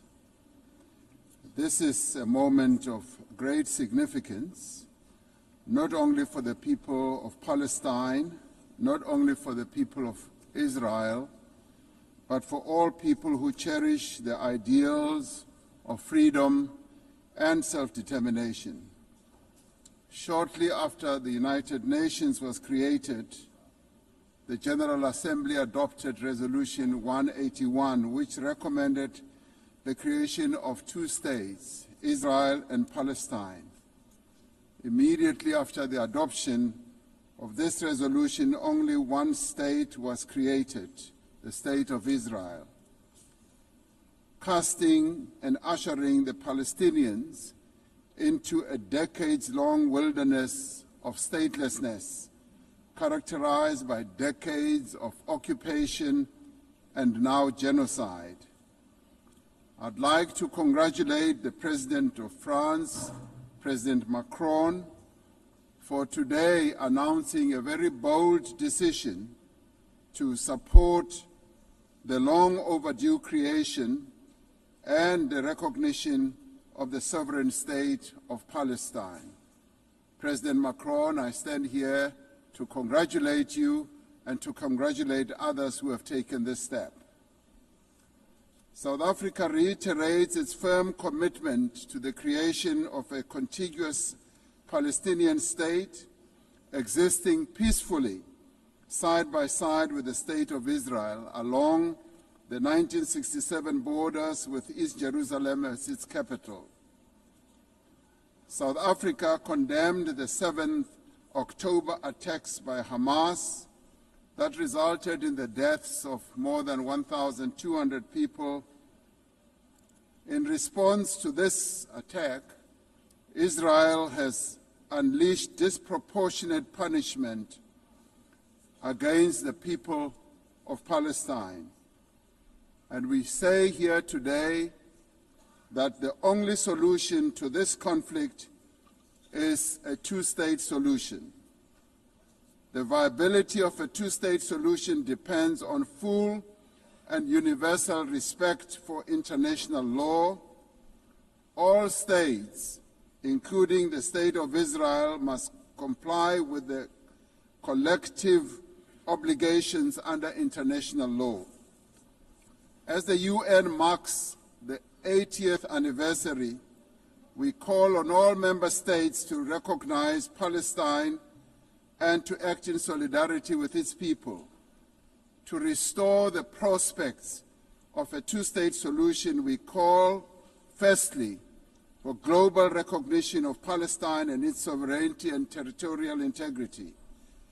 Secondly, the immediate ceasefire and an end to the genocide and the release of hostages by Hamas and prisoners by Israel. Thirdly, the full respect for international law, including the respect for UN resolutions and opinions and the decisions of the International Court of Justice. Fourthly, the removal of obstacles to the two-state solution, including a halt to illegal settlements and removal of the separation wall. Lastly, the restoration of the humanitarian aid and reconstruction of Gaza. This is a conflict that has gone on for almost as long as the United Nations has existed. And we say that as the international community, this conflict must end now, and we as the international community must act now also in unison. We must now work together to achieve a just and peaceful and lasting solution. I would like to welcome the demonstrable groundswell of support for the establishment of the much-awaited state of Palestine by 142 nations.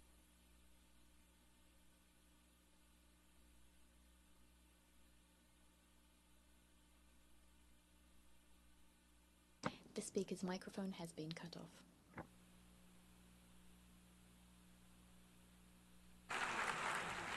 I thank His Excellency the President of South Africa.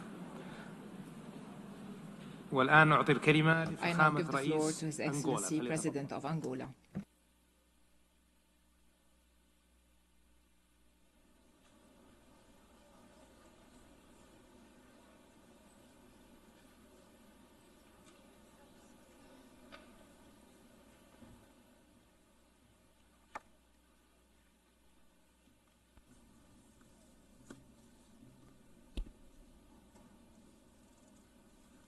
Sua Excelência Emmanuel Macron, Your Excellency Emmanuel Macron, President of the French Republic, Your Excellency Sheikh Faisal Al Saud, Minister of Foreign Affairs of the Kingdom of Saudi Arabia, co-chairs of this special session, Excellencies, I would like to welcome the holding of this important international conference, which confirms the commitment of the United Nations member states to the urgent search for a peaceful, just and lasting solution to one of the most complex conflicts on the planet and the oldest in the Middle East. A special mention should be made to the French Republic and the Kingdom of Saudi Arabia, which have committed themselves very firmly and tirelessly in conducting this initiative. Excellencies, in the context of this meeting, the New York Political Declaration on Peaceful Resolution of the Issue of Palestine and the implementation of the two-state solution adopted on September 12 this year by the United Nations General Assembly assumes unquestionable relevance as it demonstrated that there is an increasingly growing international consensus on the need to end the war in Gaza based on the effective implementation of the two-state solution. This conflict, which lasted for decades and has an unusual level of violence, will not be resolved, as all evidence shows, by resorting to weapons, no matter how sophisticated they may be. The international community, which is increasingly aware of this fact, must use urgently all means at its disposal to convince the belligerents that the only way out of this situation is through dialogue to achieve a definitive peace based on the creation of the State of Palestine and peaceful coexistence between the two peoples. This is the position of the African Union, which also includes the principle that the East Jerusalem should be the capital of the independent and sovereign State of Palestine, and the Republic of Angola is unconditionally aligned with the African Continental Organization in this effort, in which we all are committed to the definitive resolution of this conflict. Excellencies, we are following with deep concern the alarming reports about the catastrophic humanitarian situation in the Gaza Strip, where entire communities, including many children, succumb daily to hunger and survive in subhuman conditions. Africa in general, and the Republic of Angola in particular, we have a firm position of condemnation of terrorism in all its forms and manifestations, and within this principle, we condemned the action that results in the death and kidnapping of a large number of people in Israel by Hamas. Therefore, we demand their urgent and unconditional release as a step towards creating the necessary conditions for dialogue. Along with our unequivocal condemnation of this act of deliberate violence perpetrated against Israel civilians by Hamas, we also repudiate the disproportionate reaction of the State of Israel with the use of fighter jets, bombers, tanks, and heavy artillery against not conventional army, but against defenseless civilian population of Palestine, journalists, medical personnel, employees of United Nations and humanitarian agencies, under the pretext of persecuting Hamas. We also condemned pelo seu caráter profundamente desumano e dificilmente instrumentalization of humanitarian assistance as a weapon of war. Em presença deste drama, lancemos apelo à suspensão imediata de medidas que obstruam e ponham em causa os direitos fundamentais de milhões de palestinos, incluindo o direito à vida, à assistência médica e à alimentação. Vemos com muita preocupação os atos de guerra realizados de forma seletiva por Israel em vários países da região, em total desrespeito das normas do direito internacional e dos princípios e valores da Carta das Nações Unidas, que não produzem outro efeito que não seja o de levar a um recrudescimento da tensão e da instabilidade no Médio Oriente, por destruir as perspectivas de resolução do conflito pela via do diálogo e da negociação. Excellencies, the Republic of Angola in an act of coherence and historic anticipation formally recognized.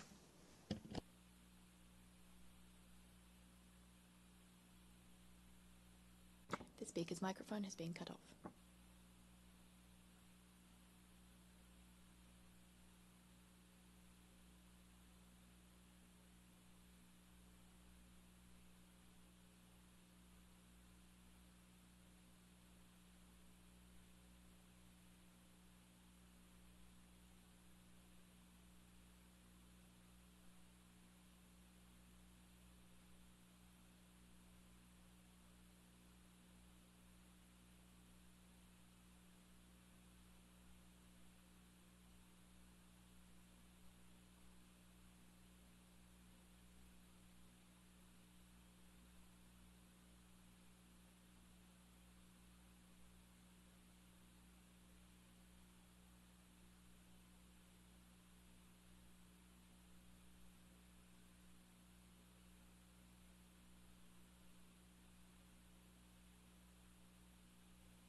أشكر فخامة رئيس أنغولا. I thank His Excellency, President of Angola. الآن أعطي And I now give the الكلمة floor لمعالي to رئيس الحكومة في the أستراليا. Prime Minister of Australia.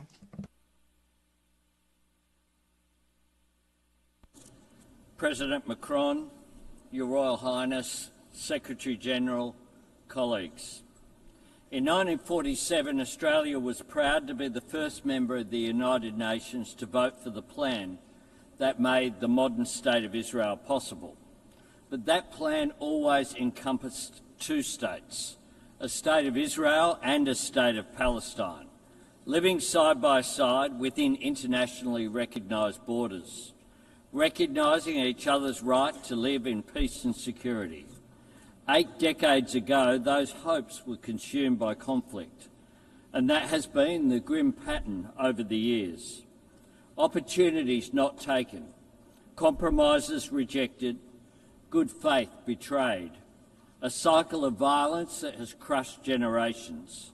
We saw that in the horrific events of October 7, 2023.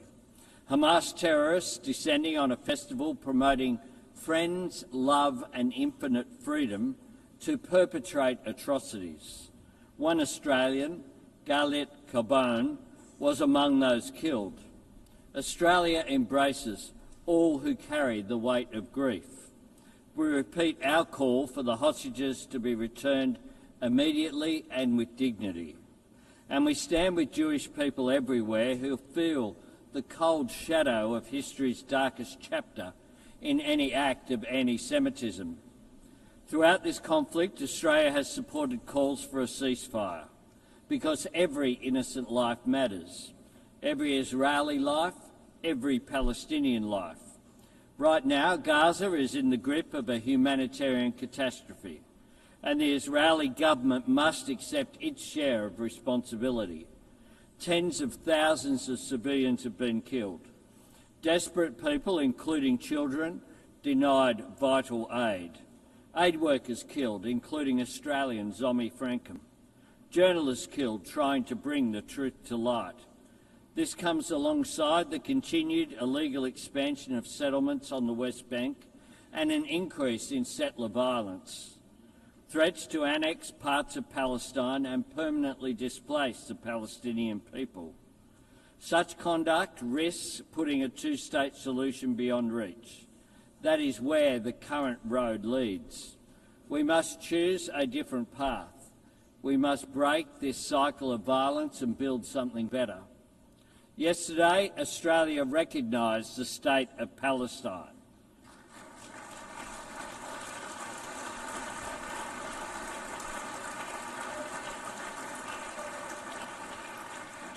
We have been clear. The terrorist organisation Hamas can have no role in Palestine's future. Our recognition was predicated on commitments from the Palestinian Authority, reaffirming Israel's right to exist in peace and security, that Hamas turn over its weapons to Palestinian security forces, and never controls Gaza again. And the PA must demilitarise, hold democratic elections and undertake wholesale reform to governance, finance and education. The leadership of the Arab League has added strength to these commitments. Their demand for Hamas to surrender its weapons and end its rule in Gaza has helped create this historic opportunity, a chance to deliver self-determination for Palestine in a way that permanently disarms Hamas and drives them from the region once and for all. Recognising the aspirations of the Palestinian people is about more than a seat, a voice and a vote in the councils of the world. It is about real hope for a place to call home. This is the same hope that sustained generations of Jewish people, the same hope that binds us all to our countries and cultures and drives us to want a better life for our children. Working together, we can build a future where instead of children in Gaza dying in pain, living in fear or being taught to hate, they can go to school and build a life in larger freedom. That future depends on recognition being followed by reconstruction and reform. A credible, cooperative peace plan supporting recovery in Gaza and security for Israel, establishing governance and excluding Hamas on the day after and every day after that. This is the next step we must take, and we must take it together. I thank you very much.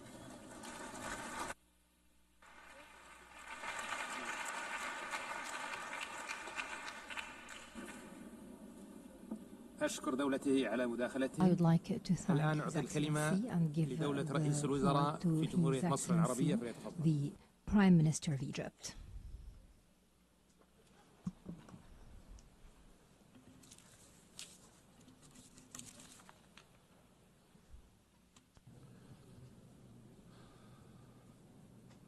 بسم الله الرحمن الرحيم. فخامة السيد الرئيس إيمانويل ماكرون رئيس جمهورية فرنسا، سمو الأمير فيصل بن فرحان وزير خارجية المملكة العربية السعودية، معالي السيد أنطونيو غوتيريش سكرتير عام الأمم المتحدة، السيدات والسادة، اسمحوا لي بداية أن أشيد بالجهد الذي بذلته المملكة العربية السعودية وجمهورية فرنسا لتنظيم هذا المؤتمر الهام الذي يجسد التزامنا الجماعي بحل الدولتين كسبيل وحيد لتحقيق السلام العادل والشامل في الشرق الأوسط. وإنني أتوجه إليكم باسم مصر التي قادت على مدار أكثر من 40 عاما جهود إرساء السلام العادل والاستقرار في الشرق الأوسط. لأؤكد اليوم وأكثر من أي وقت مضى أنه لا استقرار في الشرق الأوسط بدون حل عادل وشامل يلبي الطموح المشروع للشعب الفلسطيني في قيام دولته المستقلة على خطوط الرابع من يونيو 1967 وعاصمتها القدس الشرقية. ولنقلها بمنتهى الصراحة، إن حل الدولتين ليس مجرد خيار سياسي أو التزام أخلاقي فحسب، بل هو أيضا ضرورة أمنية. فالطريق الوحيد لشرق أوسط آمن ومستقر ومزدهر هو ضمان حق الشعب الفلسطيني في الحرية والكرامة والاستقلال، كما أن الأمن لن يتحقق لإسرائيل عبر القوة العسكرية ومحاولة فرض الأمر الواقع. فتجاهل الحقوق الفلسطينية لن يجلب سوى المزيد من التصعيد وعدم الاستقرار، كما أن غياب الأفق السياسي سيفتح الباب للمزيد من العنف والتطرف، وهو ما ثبت من التطورات المتلاحقة التي شهدتها منطقتنا في العامين الأخيرين.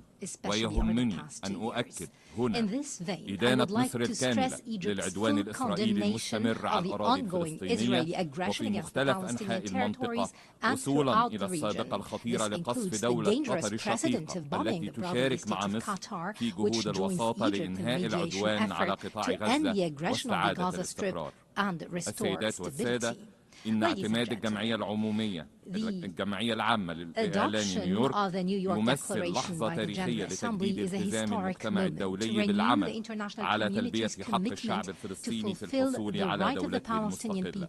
وتأمل مصر أن يشهد مؤتمرنا هذا اعترافا فوريا وواسعا غير مشروط بدولة فلسطين من جانب الدول التي لم تقدم على هذه الخطوة بعد. taken such a step. غير أن المطلوب منا اليوم what is هو أن required نبني of على us هذه today is to التطورات build من on these خلال خطوات developments. We عملية need to تتيح take إعادة practical إطلاق steps عملية to سلام relaunch a حقيقية genuine peace بأفق process زمني with a محدد specific للوصول time لحل frame. عادل This will bring ومستدام about a على just and أساس sustainable مقررات solution الشرعية based الدولية on the المعترف بها. recognized resolutions إن of مصر international مستمرة في بذل legitimacy. كل الجهد Egypt continues للتوصل to make لوقف all إطلاق النار effort في to قطاع reach a غزة ceasefire in the Gaza وهي Strip. تؤمن بوضوح We أن clearly التوصل believe لوقف that إطلاق النار reaching a وإنهاء حمام ceasefire الدم and ending في the غزة bloodbath in أمر Gaza ممكن is بقدر ما possible هو واجب as وضروري it is ولعل obligatory التقرير and الخاص necessary. بلجنة التحقيق The الدولية report of the United المستقلة Nations التابعة Independent للأمم International المتحدة Commission of يدق Inquiry ناقوس الخطر raises the ويوقظ alarm كل bell. ضمير It إنساني awakens every فقد human كانت نتائجه conscience. واضحة Its في findings تأكيد were ارتكاب clear in إسرائيل confirming جريمة that الإبادة Israel الجماعية committed the crime of genocide ووقوع ركنيها with its المادي material and والمعنوي moral بحق elements المدنيين against الفلسطينيين في Palestinian غزة. civilians in the Gaza السيدات Strip. والسادة، Ladies and أؤكد gentlemen, أن مصر I ترفض would like to بصورة stress حاسمة that أي Egypt محاولات لتهجير rejects الشعب any الفلسطيني attempt وتصفية at قضيته، trying to displace the Palestinians or وهو liquidating ما their يرقى cause. إلى جريمة This التطهير amounts to the العرقي. crime of ومن هنا ethnic cleansing. ستقوم مصر Thus, بمجرد التوصل لوقف Egypt إطلاق النار will, as soon as we باستضافة reach المؤتمر a الدولي ceasefire, لإعادة will host an الإعمار في قطاع international غزة reconstruction لحشد conference in التمويل the اللازم to للخطة mobilize the العربية necessary funding الإسلامية for the Arab لإعادة Islamic الإعمار بالتنسيق مع reconstruction الحكومة plan الفلسطينية in بما يضمن coordination with the بقاء government الشعب of Palestine. الفلسطيني This على will أرضه ensure ومساعدته that the على تجاوز Palestinian الخسائر people الجسيمة will التي remain سببها on their العدوان. land and it will وإنني have أدعو them كل overcome the huge شركائنا في losses caused المجتمع by the الدولي aggression. I call للمساهمة all في our هذا partners in الجهد the international للتعافي community to المبكر contribute ولإعادة to this الإعمار reconstruction بوصفه جزءا لا effort and يتجزأ early من أي تحرك جدي recovery as لتحويل part حل and parcel of الدولتين any إلى serious واقع move ملموس. to make the two-state السيدات solution a والسادة، reality. إننا Ladies نقف and اليوم gentlemen, أمام لحظة we stand فارقة، today in a فإما أن pivotal نؤسس moment. لسلام Either we عادل establish ودائم a just يفتح and أبواب lasting الأمل peace that opens لشعوبنا، doors of أو hope نترك for our المنطقة peoples, رهينة or we leave the region hostage. The sound was cut off.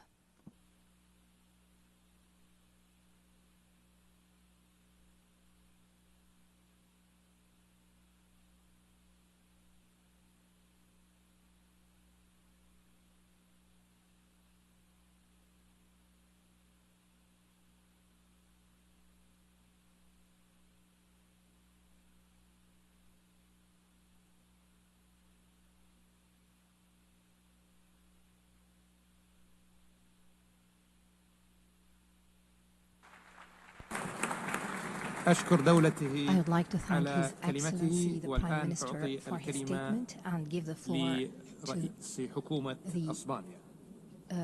Prime Minister of Spain.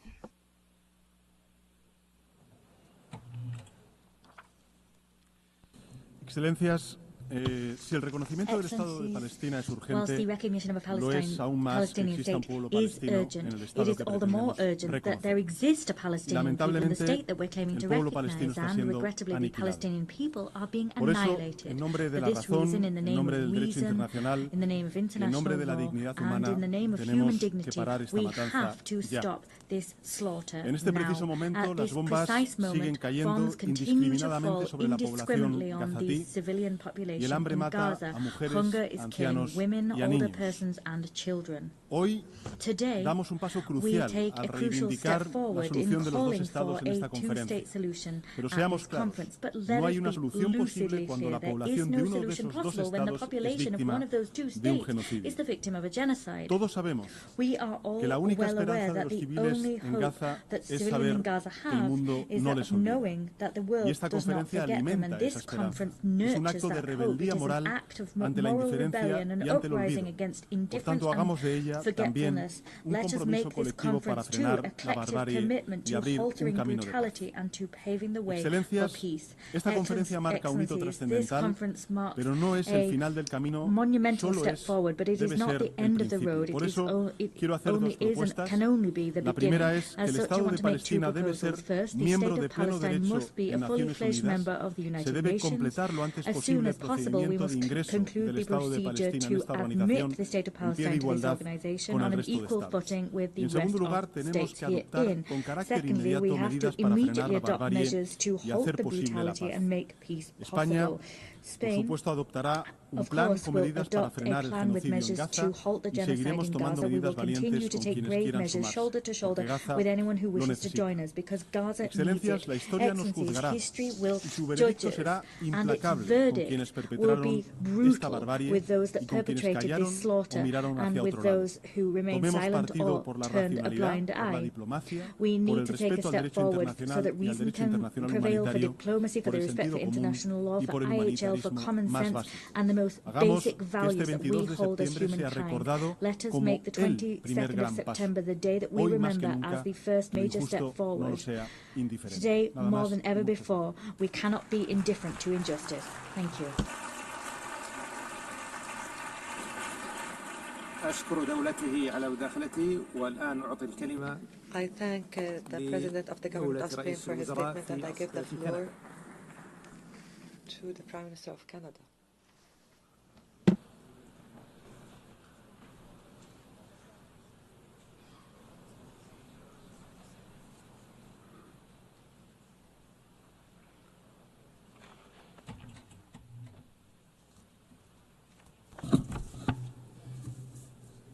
Your Excellency, Monsieur le Président de la France, Your Excellency Prince Faisal bin Farhan Al Saud. Since 1947, it has been the policy of every Canadian government to support a two-state solution for lasting peace in the Middle East. This position envisioned the creation of a sovereign, democratic, and viable state of Palestine, building its future in peace and security alongside the State of Israel.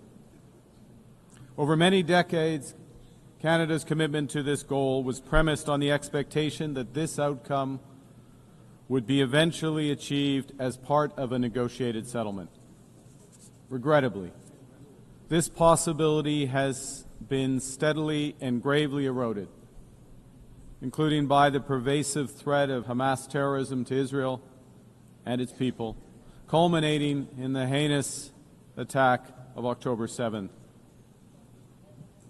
The accelerated building of settlements across the West Bank and East Jerusalem and the soaring settler violence against Palestinians. Actions such as the E1 settlement plan and the Israeli government's contribution to the humanitarian disaster in Gaza. Le Hamas a terrorisé le peuple israélien et opprimé le peuple de Gaza, ce qui a engendré d'horribles souffrances.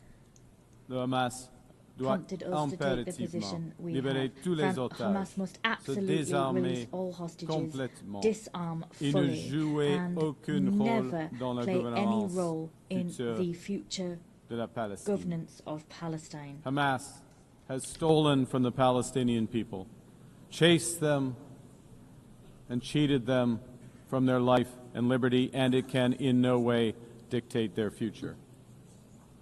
But, Excellencies, the current Israeli government is working methodically to prevent the prospect of a Palestinian state from ever being established.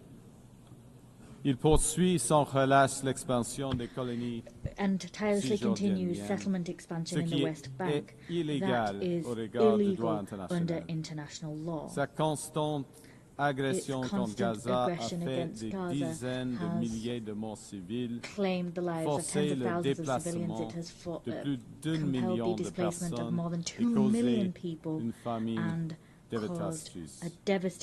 Une autre violation du droit international. And it is now the avowed policy of the current Israeli government that there will be, and I quote, no Palestinian state. In this context, Canada recognizes the state of Palestine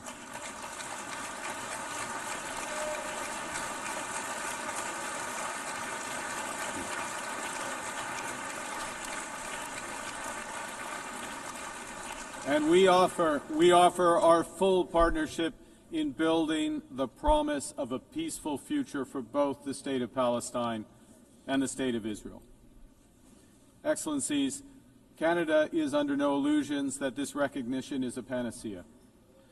This recognition is, however, firmly aligned with the principles of self-determination and fundamental human rights in the UN Charter, and it is fundamentally consistent with the policy of the Canadian government for generations.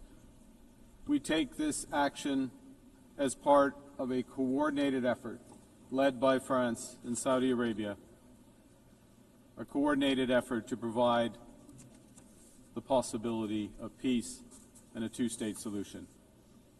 Recognizing the state of Palestine, led by the Palestinian Authority, empowers those who seek peaceful coexistence and the end of Hamas.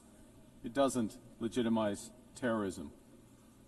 And in no way does it compromise Canada's steadfast support for the State of Israel, its people, and their security, because that security can only be ultimately guaranteed through the achievement of a comprehensive two-state solution. Le Canada intensifiera les efforts qu'il déploie pour aider l'autorité palestinienne à mettre en œuvre son programme support the Palestinian Authority in implementing its those in this room, with our international. The microphone has been cut off.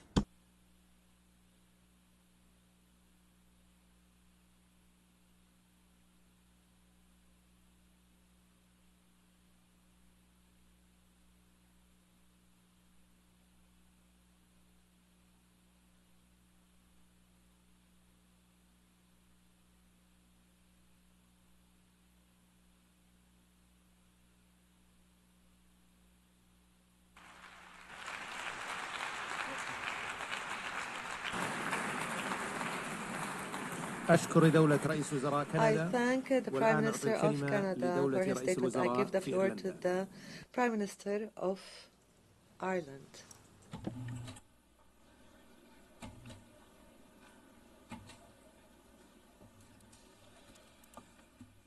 Presidents, co-chairs, may I begin by thanking France and the Kingdom of Saudi Arabia for convening us today, and I commend them for their leadership on this most vital of issues. Those of us gathered here know that the only viable option to deliver a peaceful future for Israel and for Palestine is a two-state solution. At this most critical juncture, we must continue to put our full political weight behind it. The situation on the ground has rarely looked so bleak. A just and lasting peace seems further away than it ever has. But in our own peace process in Northern Ireland, to a conflict of 24 years' duration, we recognised that even in the darkest of days, we had a duty as leaders to keep the flame of hope alive and to keep talking. The immense suffering of the Palestinian population in Gaza over the past 2 years has been an affront to the world. It has horrified people around the world, nowhere more than in Ireland, where people have been moved to sorrow and to anger. What happened to Israel on the 7th of October was a horrific and brutal attack on an innocent civilian population, and Hamas must be held to account for its actions. It was an appalling act of crime, war crime. But it cannot justify what has happened since. More than 65,000 people killed in Gaza. Horrifically, more than 20,000 of them children. The use of food as a weapon of war, with scarcity becoming hunger, becoming famine. Hospitals attacked, homes and schools destroyed, thousands of years of culture wiped out. People shot as they desperately seek food for their families. Doctors, aid workers, journalists targeted and killed. We have reached a point where what has been credibly described as a genocide is being carried out in front of the eyes of the world. It would be easy to just despair, but we must not. Gaza must move us to action. And there are still humanitarian workers, medics, journalists determined to do their best for the people of Gaza and for Palestine. They are doing so with the most extraordinary courage and without regard to their own safety. To honour them and the Palestinian people, it is right that we as political leaders play our part too. And the only way to end the appalling cycle of violence is to forge a political path. And the only credible destination is a two-state solution, with Israel and Palestine living side by side in peace and security. And that is why Ireland last year, with Spain, Norway and Slovenia, recognised the state of Palestine.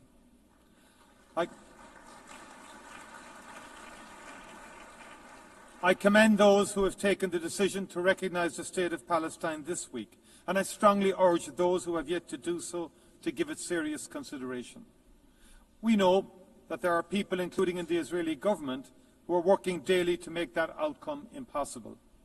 In addition to the destruction of Gaza, settlements are expanding every day, and illegal settlers in the West Bank are increasingly emboldened and militant. If we do not move now to protect the two-state solution, if we do not work to build a process through which it can be achieved, there may never be another opportunity. That must not be our legacy to future generations. Ireland is ready to play its part, and I look forward to our continuing steadfast cooperation.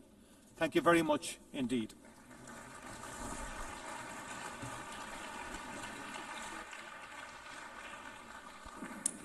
أشكر دولته على كلمته والآن أعطي الكلمة لرئيس حكومة بلجيكا.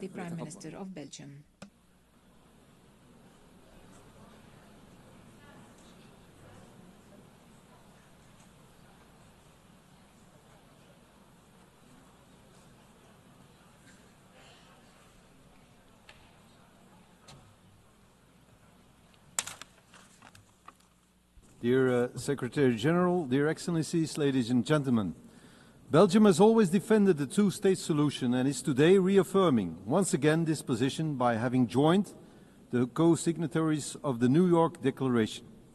Only this solution will allow Israelis and Palestinians to live side by side in peace and security. To support this aspiration, since the Oslo agreements, Belgium has provided bilateral funding and technical assistance to the Palestinians for a total amount of around 600 million euros. We also remain committed to meeting the acute humanitarian needs in Gaza. We have recently airdropped over 190 tons of humanitarian supplies to address the most acute needs. The Belgian government has recently decided to add another 12.5 million euros to our humanitarian budget for Gaza, in addition to what has already been disbursed. Full and free access to Gaza for providing massive humanitarian aid is an urgent need, as the famine has been officially recognized by the United Nations. Ladies and gentlemen, the resumption of settlement activities in the West Bank, particularly the E1 project, the military occupation aimed at the full occupation of Gaza, as well as the indescribable humanitarian crisis, all raise fears today that, in the absence of an international response confirming the need to keep the prospect of a Palestinian state alive, peaceful and sustainable coexistence in two states may no longer be possible. The recent declarations of a number of Israeli ministers, including the Prime Minister himself, that no state of Palestine will ever exist, is an additional reason for reaffirming the right and the need of the Palestinians having their own state. Therefore, Belgium is giving out a strong political and diplomatic signal to the world today by joining the group of countries that announces the recognition of the State of Palestine in the margin of this high-level week of the United Nations General Assembly.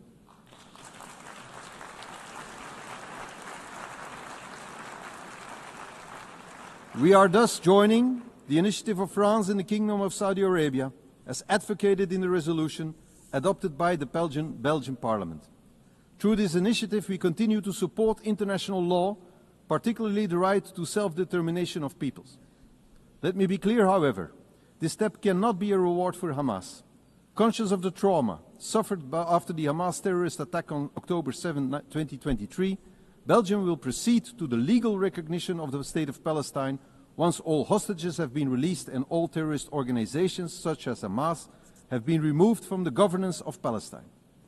The effective conduct of diplomatic relations with the new State of Palestine, including the opening of a Belgian embassy and the conclusion of international agreements, will be carried out once the objectives of the New York Declaration have been achieved. notably the full demilitarization of Hamas and subsequent the renewal of governments based on presidential and parliamentary elections, giving the Palestinians a democratic, strengthened and renewed authority. All these steps are intended to guarantee the security of both the Israeli and Palestinian population. At the same time, we also strongly call for the recognition of the State of Israel by all Arab countries. Let us be clear, the two-state solution is not dead. It is bruised, but it can be revived, and it must be for the sake of both peoples. I thank you.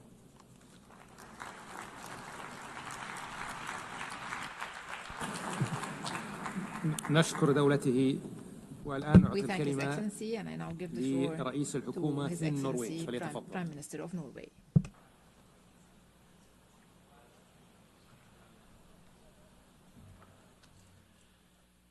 Excellencies, thank you, France and Saudi Arabia, for convening us together in New York today.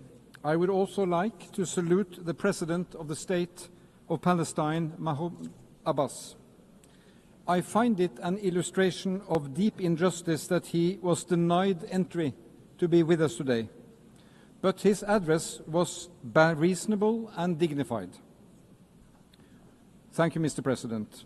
32 years ago, the first Oslo Accords were signed, forever creating an association between my country, my capital, and a vision for peace in the Middle East.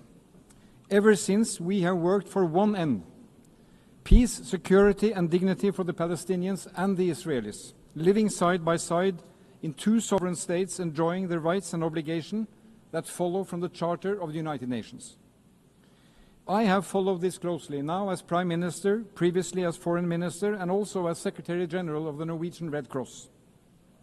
Today's conference marks a historical high point of international support for and recognition of the state of Palestine.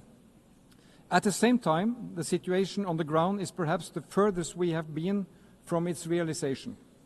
The situation in Gaza is catastrophic. The governance structures created by the Oslo Accords are driven to the verge of collapse, and the encroachment of Palestinian territory continues. Yes, it is complex, but it is true. The two-state solution is the only credible path to peace and security for both Israelis and Palestinians. An occupying power cannot have a veto over what happens in a territory it is unlawfully occupying. The Palestinian people have the right to self-determination, as do the Israeli people. Last year, therefore, Norway, along with Spain and Ireland and Slovenia, recognized the state of Palestine. We welcome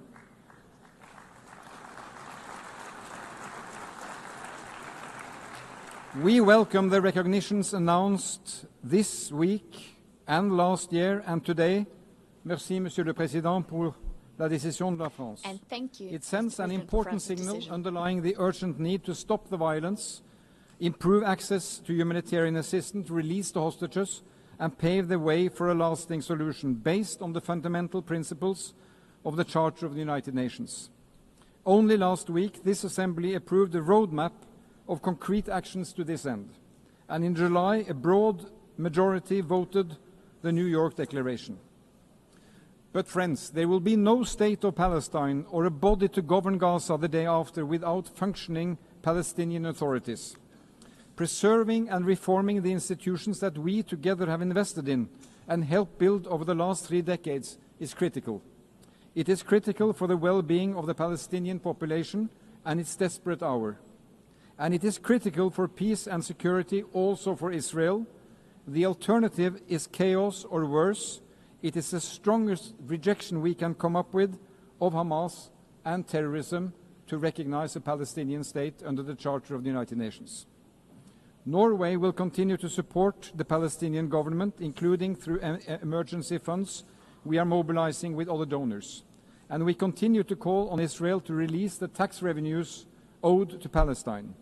These revenues are desperately needed to fund schools, hospitals, and the police. So, friends, this is a time to stand up and be counted, as defenders of human dignity and human rights, as defenders of a world with firm laws and rules, as defenders of peaceful resolutions, For 80 years, the UN has been a family of nations. The state of Palestine belongs to this family. Thank you.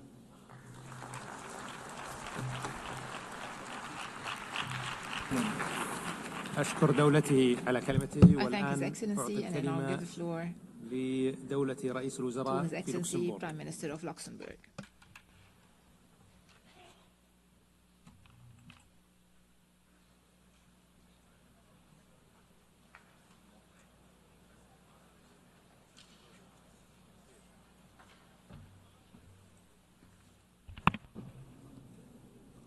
Monsieur le Président, Your Royal Highness, ladies and gentlemen, there are moments in history when the cause of peace demands both moral clarity and political courage.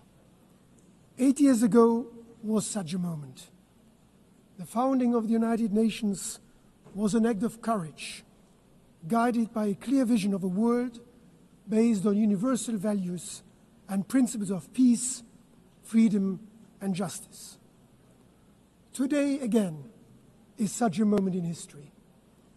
Luxembourg stands here today as a partner to all those who believe that diplomacy still matters, that it can make a difference. We want to remain true to their promise made 8 years ago. Luxembourg stands here today as a partner for peace. We remain convinced that a two-state solution remains the only viable way forward for a lasting peace.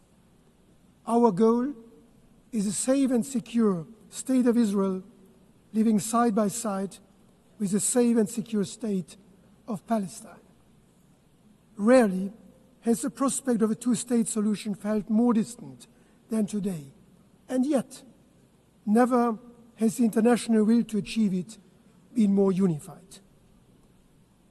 When doubts grow, we must face them with the certainty of hope. That is why I solemnly declare that as of today, Luxembourg formally recognizes the state of Palestine.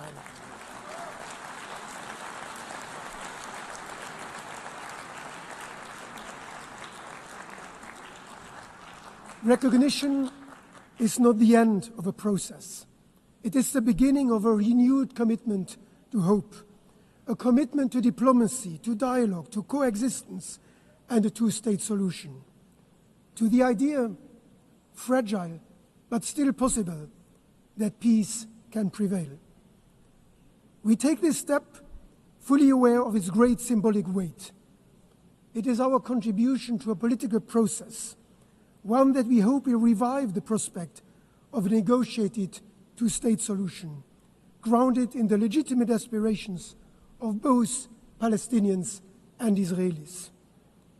It is fully aligned with the principles that have guided Luxembourg's foreign policy since 1945. Respect for international law, the promotion of a rules-based order, and the values enshrined in the UN Charter.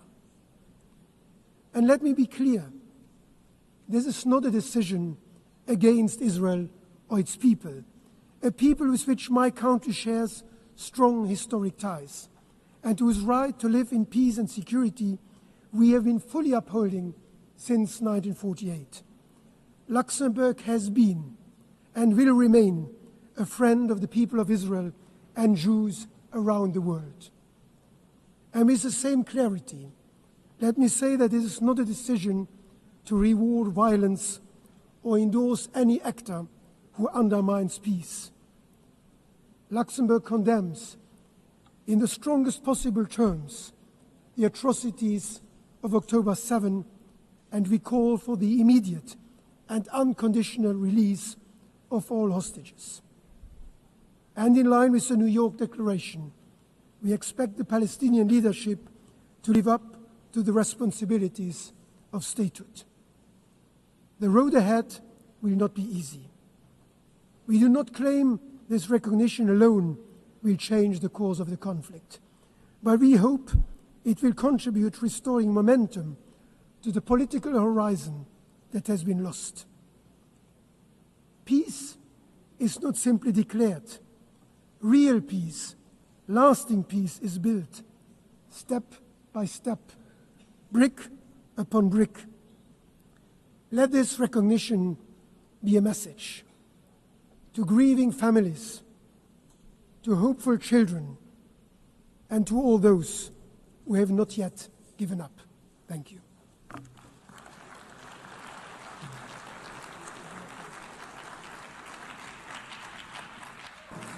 I thank His Excellency the Prime Minister and give the floor to the Prime Minister of Malta.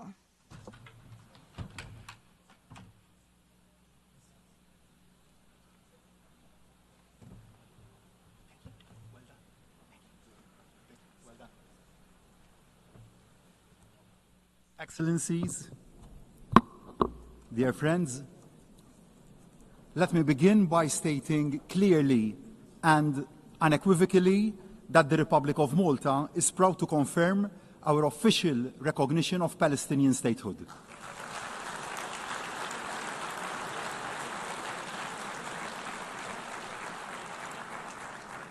We do so as a demonstration of our concrete commitment to a genuine and peaceful two-state solution, as the only solution that will secure the future of both peoples. Malta is equally unequivocal in its support for the right of Israel to exist alongside a democratic Palestinian state. In making this commitment, I am acutely aware of how events have unfolded since the appalling Hamas attacks of October the 7th. They were the despicable work of a terrorist organization which must have no place in the emerging Palestinian state. Since then, Malta has been unwavering in calling for the unconditional release of all the remaining hostages. No ifs, no buts. The hostages must come home now. Malta adds once again its voice to those demanding an immediate and permanent ceasefire. The fighting must stop now. I am also aware of the opinion that recognizing the state of Palestine somehow amounts to a victory for Hamas. A two-state solution, however, is the worst possible outcome for Hamas. It is not what they want to see. They want to see Israel wiped off the map. Malta and our allies want to see Hamas wiped out. We must never forget that Hamas openly and violently opposed all the previous efforts at peace. If Palestinians can see a peaceful and realistic road to nationhood and self-determination, it fatally undermines the siren cries of Hamas. It offers the only hope that there is an alternative to conflict. I ask, what is the other alternative? What is the future that the hotheads on both sides envisage? A conflict without end? Israel under constant attack? A region mired in instability? That is an outcome nobody should want. Instead, with the right to recognition come huge responsibilities for the Palestinian leadership.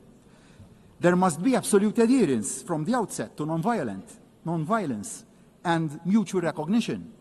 Hamas must have no role in any shape or form in the future government of Palestine. Malta supports the Palestinians' authority, one state, one government, one law, one gun approach, and the need for urgent, free, and fair elections. Equally, there are urgent responsibilities for the Israeli government. The attacks on civilians and infrastructure must stop immediately. The illegal settler encroachment and accompanying violence in the West Bank must also stop immediately. And unhindered aid under genuine international auspices must be allowed to flow immediately. Starvation is being suffered in Gaza, and the deaths of hungry civilians trying to access the pitiful trickle of food aid being allowed in cannot be allowed to go on. I am not ashamed to admit that I cried after recently visiting the young children we brought over to Malta from Gaza to give them the best medical care our island has to offer and the required prosthesis. These innocent children have had their limbs and the best part of their life stolen away from them. They have also lost their parents, and they have been caused irreparable harm. But we will not allow their hope for a better future to be stolen away from them, and we will protect them. Ibrahim, I promised you that, and we will stick to our word. What is happening is morally and legally very wrong, and we have a duty on all of us to act. We know that the path to a functioning, free, and fair two-state solution is a long and also hard one. We know the dangers that lie along that path, but we also know the greater dangers that arise from saying nothing can be done, that the dream has died. We cannot, and we will not remain silent or complacent. The depth of the current tragedy must be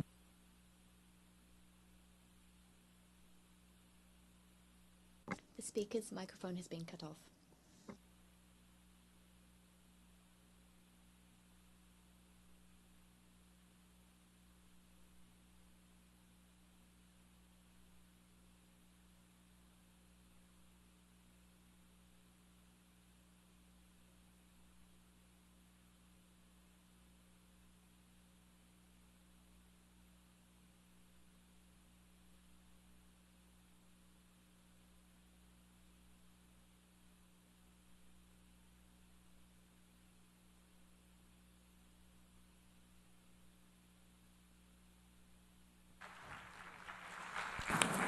أشكر دولته I والآن أعطي thank الكلمة His Excellency for the statement, and I give the floor to the representative of the EU.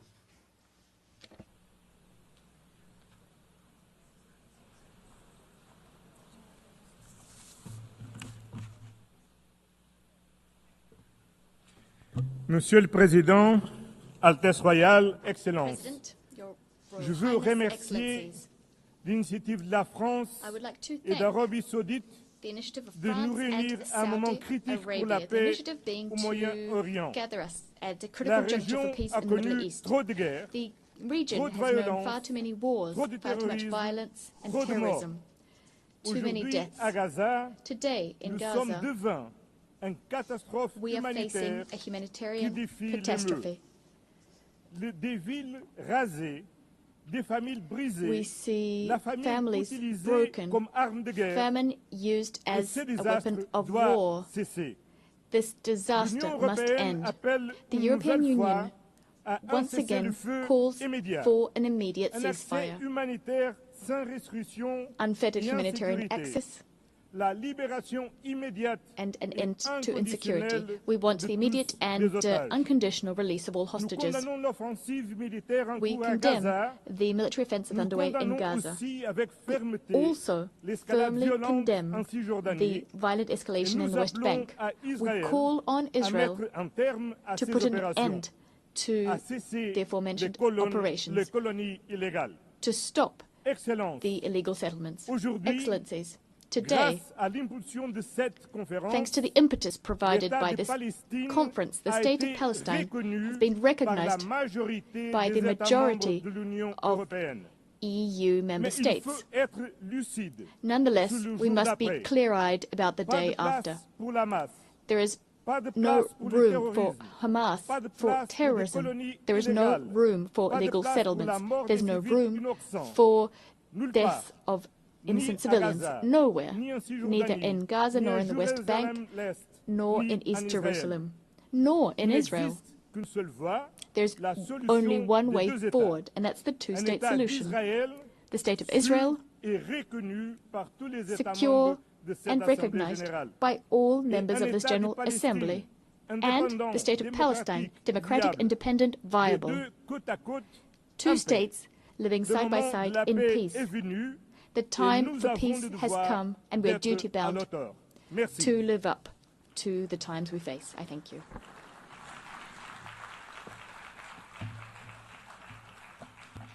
Monsieur le Président, Royal Highness, Excellencies, ladies and gentlemen. When the night is darkest, we must hold fast to our compass. And our compass is the two-state solution. October 7th has opened one of the darkest chapters in history. We all agree that the tragedy in Gaza must stop right now and all hostages released. But ending the war might not be enough if there is no pathway to peace, if the prospect of two states is no longer viable. And as we speak, the two-state solution is being undermined, and this cannot be, because the only realistic peace plan is based on two states, with a secure Israel, a viable Palestinian state, and the scourge of Hamas removed. Since the beginning of this war, Europe has been the lifeline of the Palestinian Authority. We have put together an unmatched and unprecedented financial package of 1.6 billion euros. But as the very survival of the Palestinian Authority is at stake, we must all do more. And this is why we will set up a Palestine donor group. Any future Palestinian state must be viable, also from the economic point of view. And this can be achieved also with the support of the Palestinians' neighbors. We Europeans will set up a dedicated instrument for Gaza's reconstruction in coordination with other donors' efforts. Gaza must be rebuilt, the Palestinian economy must be relaunched, and I invite all of you to join in the effort to make this happen. Of course, in the end, only the Israelis and the Palestinians can agree on the way forward. But the international community has so much to contribute. We can facilitate, we can rebuild, but most importantly, we can keep hope alive. Thank you very much.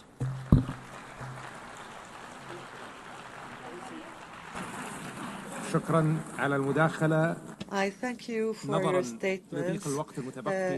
Given the limited remaining time, we ask the Excellencies to limit their statements to 2 minutes, after which the microphones will be cut off.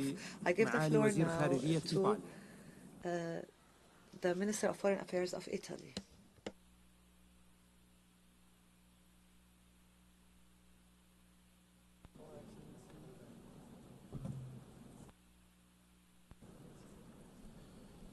President Macron, Minister Faisal, this conference takes place at a crucial time. The humanitarian situation in Gaza is catastrophic. Our position is clear. Italy is against the occupation of Gaza Strip and against any idea of displacement of its population. Italy condemns also the recent attack against Doha, but we encourage Doha to continue in the crucial effort to mediate together with Egypt and the United States to reach a ceasefire. We deplore the decision of the Israel government to expand settlements in the West Bank. We also condemn in the strongest terms, the recent terrorist attacks carried by Hamas against the Israeli civilian population in Jerusalem. We are fully convinced that a path to peace is still possible. Like Pope Leo said, we cannot abandon the hope for peace. Italy strongly supports the dream of the Palestinian people to have a state. We will continue to support the Palestinian Authority in its reform. We will work hard for two-state solutions with the peaceful coexistence of the Palestinians and Israelis. It is the only solution to ensure a future of peace and prosperity in the Middle East. For this goal, it is crucial to reach the ceasefire, the liberation of the hostages, and the assumption of full humanitarian access. From the beginning of the conflict, Italy provided thousands of tons of aid to the Palestinian population. We also organized medical evacuation to cure in Italy hundreds of Palestinian children. We know this is not enough. We must interrupt the cycle of violence. The message from New York is clear. Israel, stop bombing. Hamas, freedom immediately for the hostages. We must focus on the day after. It should meet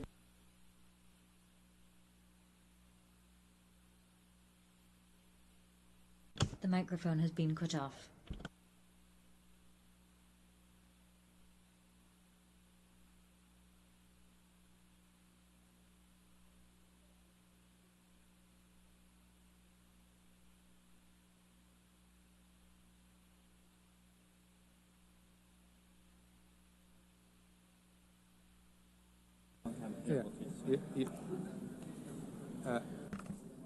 Your Excellency.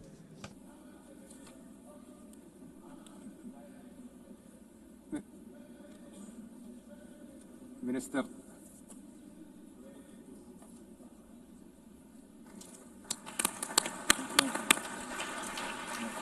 I thank His Excellency. وأعطي الكلمة الآن إلى معالي وزير خارجية الجزائر. His Excellency Foreign Minister of Algeria.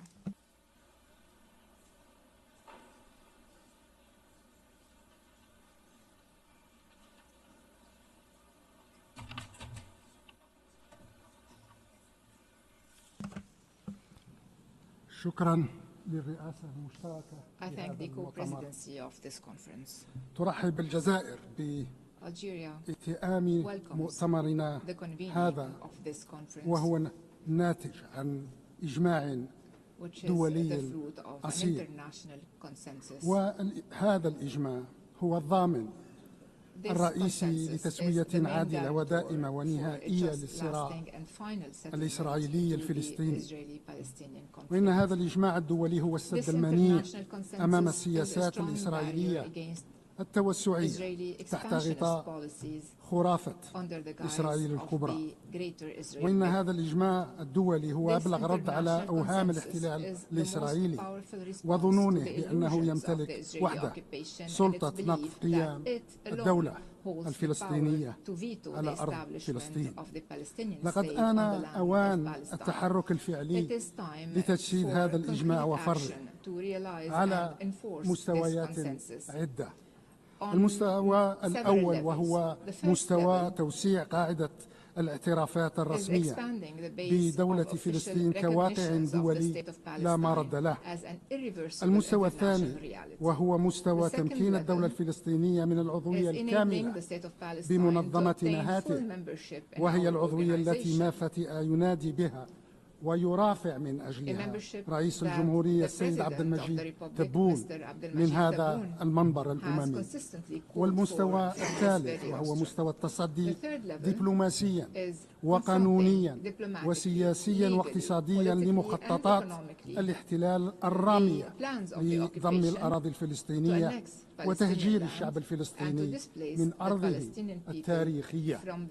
أما المستوى الرابع والأخير فهو مستوى الداخل الفلسطيني المطالب برص صفه وتوحيد كلمته حتى يعيد لقراره استقلاليته ولتحركه قوته ولصوته تأثيره وصداه إقليميا ودوليا. شكرا لك. شكرا معالي الوزير. والآن أعطي الكلمة لمعالي وزيرة الخارجية في المملكة المتحدة، وأود التذكير مرة أخرى أن الوقت المتاح دقيقتان يقطع بعده الميكروفون.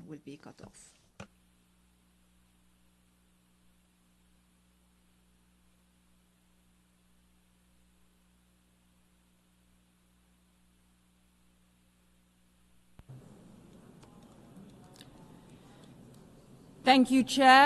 Thank you, Your Excellencies, President Macron and Prince Faisal. I stand before you today beneath the emblem of the United Nations to confirm the historic decision of the British government to recognise the State of Palestine.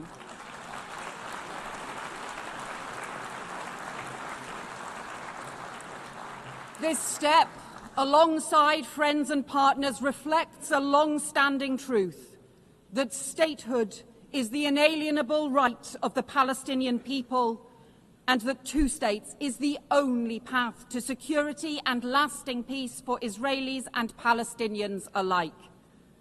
But it also reflects a grave reality. The two-state solution that for decades has commanded global support is in profound peril. From continued bloodshed, man-made famine, terrorism and hostage-taking, settlement expansion and settler violence. And Hamas terrorists continue to hold hostages seized in the barbaric attack of October 7th, prolonging the unimaginable anguish of their families. And in Gaza, the unbearable humanitarian catastrophe worsens as the Netanyahu government chooses to escalate war and hold back aid. Children dying of starvation while food rots at the border and settlement expansion threatens the very viability of a Palestinian state. The two-state solution risks disappearing beneath the rubble. That is what extremists on all sides want, but we refuse to let hope be lost. Recognition is born of urgency and principle, alongside our unwavering support for the security of Israel and its people. This pathway is the opposite of Hamas's hateful vision, and this process around recognition has helped cement the rejection of Hamas across the Arab world, alongside new reforms to the Palestinian Authority, because there can be no role for Hamas in the future governance of Palestine. But recognition must be a spur, not a substitute for urgent action. A ceasefire now, the release of all hostages, the restoration of aid, and a lasting framework for peace. Recognition is about the future, but it is rooted in our past. 75 years ago, Britain was rightly proud to recognise the State of Israel, but the promise of upholding Palestinian rights has gone unfulfilled. For decades, my country supported a two-state solution, but only recognised one state. That changes now, as we join more than 150 member states in recognising the state of Palestine and protecting the pathway to peace. Thank you.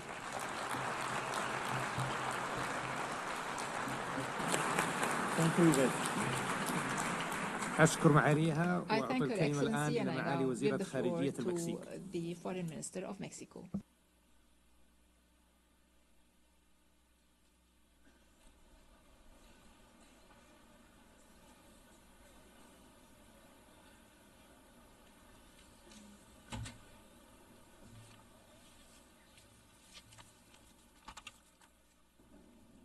Señor Presidente, Excelencias, a todos nos preocupa y nos ocupa la grave crisis en Medio Oriente que requiere de acciones urgentes.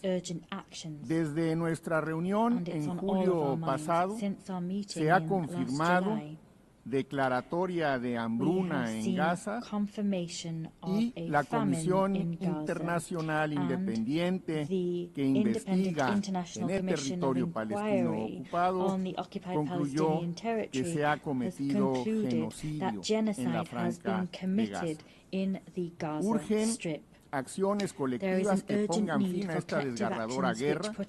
Se necesita un arreglo justo, pacífico y duradero basado en la implementación efectiva de la solución de dos estados que permita un futuro seguro y próspero para todos los países de la región.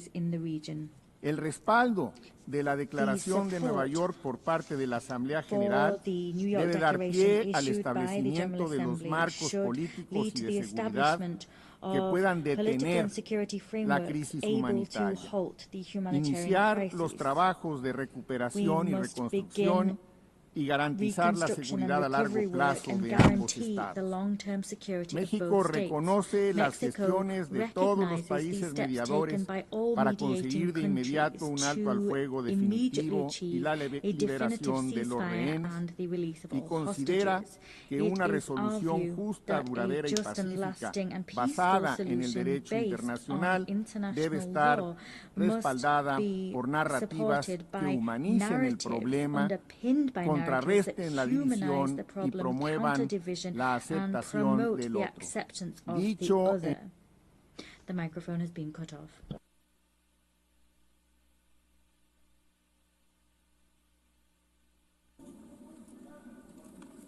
Your Excellency,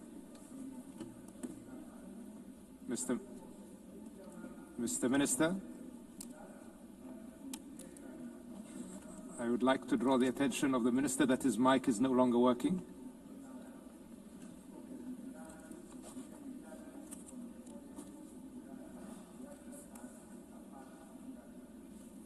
Gracias. Thank Thank you, Excellency. والآن أعطي الكلمة لمعالي وزير And I give خارجية the floor to His Excellency, the Foreign Minister of Japan.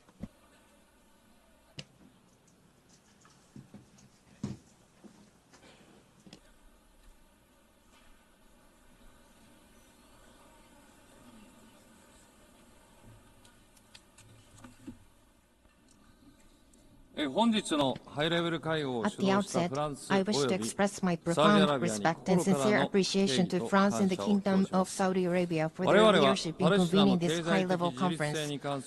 Together with Norway, we have had the honor of serving as co-chair of the working group on the economic viability of Palestine, engaging in sincere and constructive discussions with UN member states and international organizations. Urgent action is required to address the fiscal challenges facing the Palestinian Authority, sustained support for the PA, concerted engagement by the international community with Israel, and reforms undertaken by the PA itself.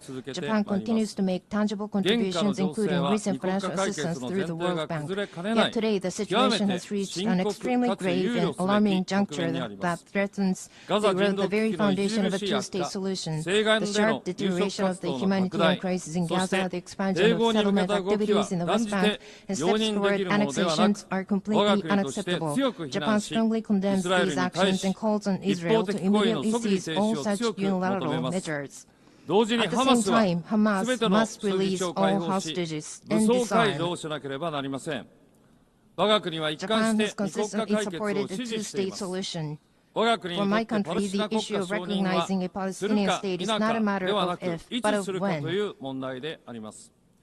While carefully monitoring developments in the region, Japan will continue its comprehensive deliberations with even greater seriousness. Above all, what matters most is that Palestine can exist in a sustainable manner, living side by side in peace with Israel. Japan will continue to play a realistic and proactive role in advancing toward the goal of a two-state solution, even by small steps. Should Israel take further actions that block the path to the realization of a two-state solution, Japan will be compelled to introduce new measures in response. Japan fully supports the aspirations of the Palestinian people to establish their own independent state.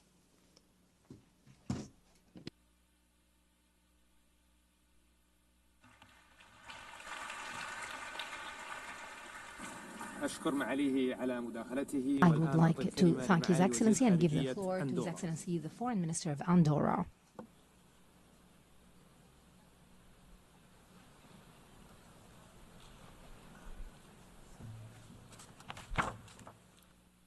Messieurs les Présidents, Excellences, Mesdames et Messieurs, la situation à Gaza est devenue insoutenable. Les victimes civiles, majoritairement des femmes et des enfants, se comptent par dizaines de milliers.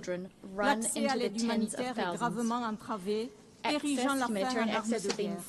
Les déplacements forcés ont pris des dimensions inouïes.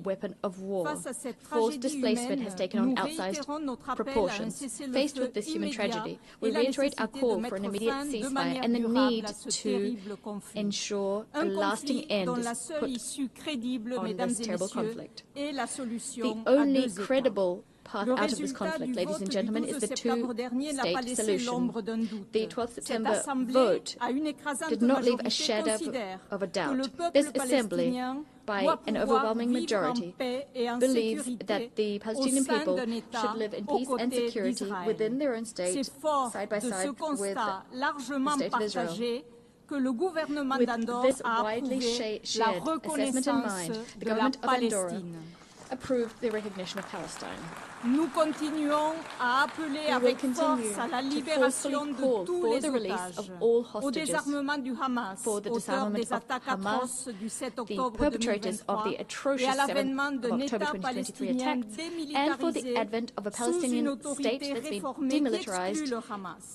Lorsque ces conditions seront réunies et si la pleine intégration régionale d'Israël est garantie, cette reconnaissance prendra toutes ses effets. Full regional integration of Israel, this recognition will take its effect. With this recognition of Palestine, our country, which is proud of its over 7 centuries of uninterrupted peace, remains committed to neutrality, multilateralism. The speaker's microphone has been cut off. engagé au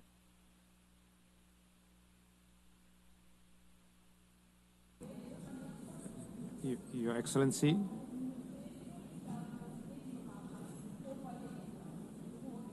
Okay, bravo.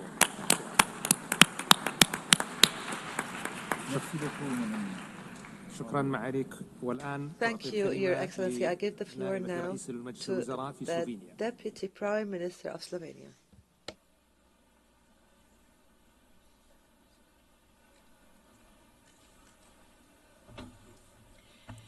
Your Excellencies, I would like to thank France and Saudi Arabia. A mutually agreed and sustainable two-state solution is the only viable path forward for peace in the Middle East.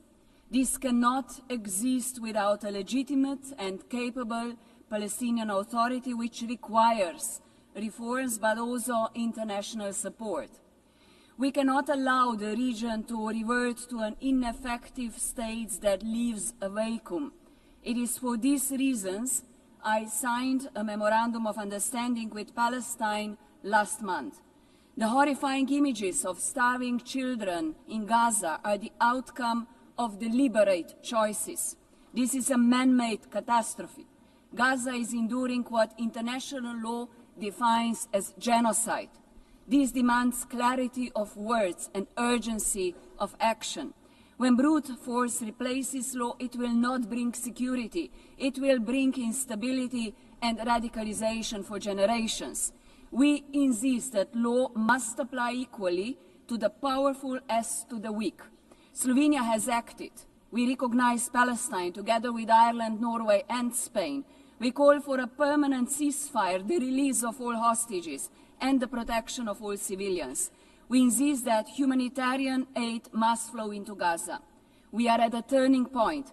We welcome the most recent recognitions and insist others must follow suit. History will not be kind to hesitation. It will not remember speeches that avoided difficult truths. It will unapologetically remember those who stood silent when genocide unfolded.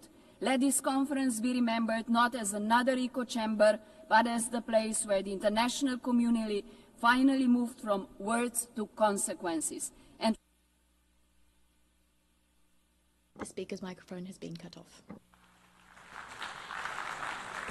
I thank Her Excellency and I give the floor to the Foreign Minister of Germany.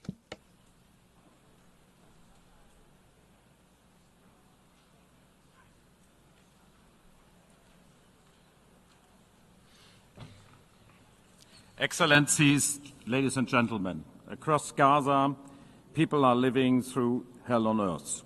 Tens of thousands of people have died. Hundreds of thousands are starving.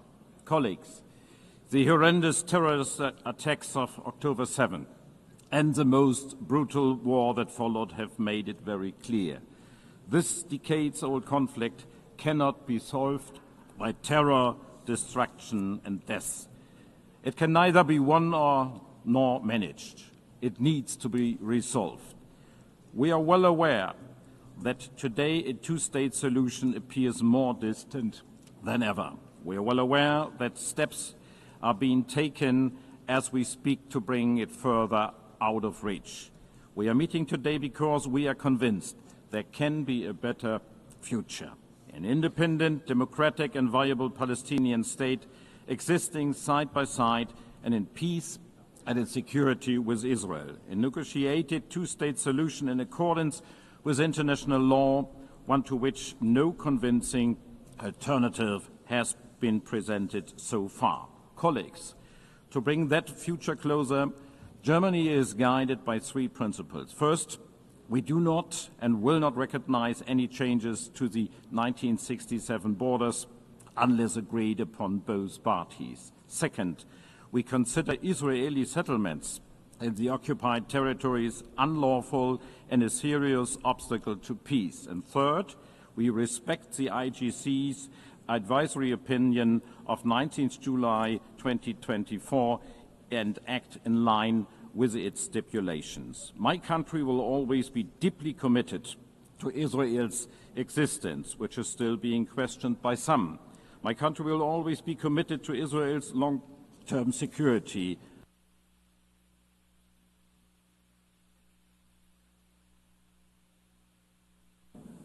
Microphone has been cut off. Herr Minister. Herr Minister. Herr Minister.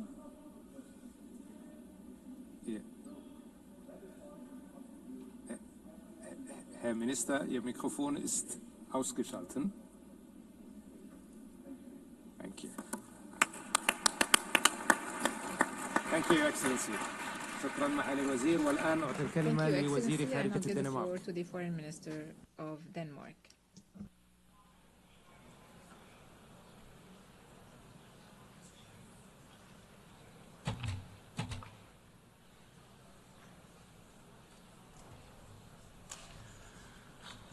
Thank you, President Macron and Prince Faisal bin Farhan, for your unwavering effort to push for momentum towards the two-state solution. Denmark has endorsed the New York Declaration and remained deeply committed to build on that momentum. Almost 2 years has passed since Hamas' appalling terrorist attack, and ever since Denmark has repeatedly condemned the attack, and we continue to insist on the immediate and safe release of every hostage. In the meanwhile, the war in Gaza has created a humanitarian catastrophe of unbearable scale, and Israel is expanding its military offensive. This needs to stop now. Israel needs to change course now. As an elected member of the Security Council, Denmark actively pushes for solutions, urging for an immediate ceasefire, release of hostages, unhindered humanitarian access. Today, the two-state solution is challenged by the war in Gaza, by Israel's direct opposition, expanding of illegal settlements, and threats to annex Gaza and the West Bank. This is why I say today, the keys to recognition of the Palestinian state should no longer lie in the hands of the Israeli government. The Palestinians themselves must be able to fulfill the conditions for the creation of a viable Palestinian state. The key must be in their hands. The Palestinians must become masters of their own destiny. Therefore, Denmark stands ready to recognize Palestine as a state when certain conditions are met. The Israeli hostages are released, when Hamas are disarmed and no longer plays a role in Gaza, when there has been further progress on the PA's reform agenda, and when it is certain, and when there is certainty that a future Palestinian state will be demilitarized. In that spirit, we welcome the strong commitment by President Abbas regarding democratic reform and condemnation of Hamas, confirming that they can have no role in Gaza. Denmark has been at the forefront pushing for The microphone has been cut off.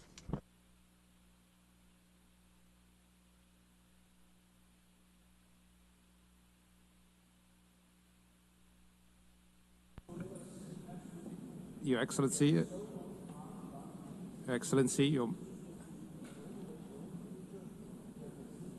Your Excellency. Thank you, Your Excellency. Thank you, Your Excellency, and I give the floor to His Excellency, the Foreign Minister of the Netherlands.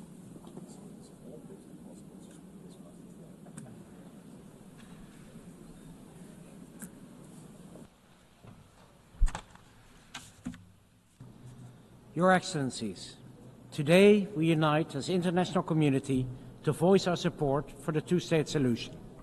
Allow me to thank France and the Kingdom of Saudi Arabia for providing this opportunity. We must bring an end to this continuous cycle of violence and suffering that Palestinians and Israelis have for long endured. We have both the ability and the obligation to provide hope and a future to those who seek peace and reconciliation. The horrendous war in Gaza must end now, and the worrying tide in the West Bank must be turned. With this in mind, we put our signature under the New York Declaration. And with this in mind, we have taken and will take steps to preserve the two-state solution and alleviate the immense suffering of the people of Gaza. A full course correction is needed, and the steps the Netherlands takes at the national and European level should force Israel to change its course. A legitimate and democratic Palestinian Authority with full control of the Palestinian territories is critical for achieving a viable Palestinian state. Hamas can have no role in future governance must release all hostages and lay down its arms, and any future solution must guarantee the security of Israel, as we remain fully aware of the intention of Hamas and its likes. The Netherlands will recognize the Palestinian state at a later stage as part of a political process that should commence now.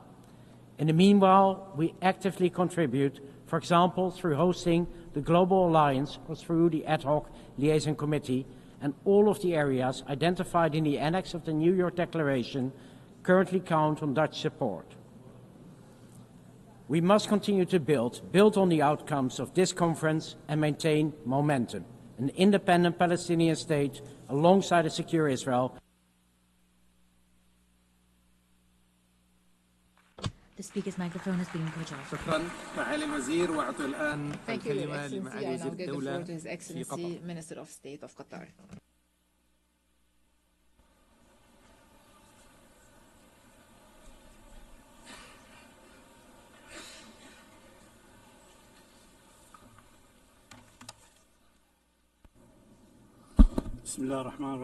In the name of God, the compassionate, the merciful, Your Excellencies, I would like to express my appreciation to His Excellency, the President of France and His Royal Highness of the Kingdom of Saudi Arabia for their perception in convening this historic conference for the peaceful settlement of the Palestinian cause under the umbrella of the United Nations. This international movement comes in a very important context. First, a historic context of decades of injustice, occupying the territories of peoples who have been subjected under occupation, taking their land and living under complete destruction in Gaza. At the same time, the West Bank is subjected to reckless practices, annexing land, expanding settlement, and violating the holy sanctities.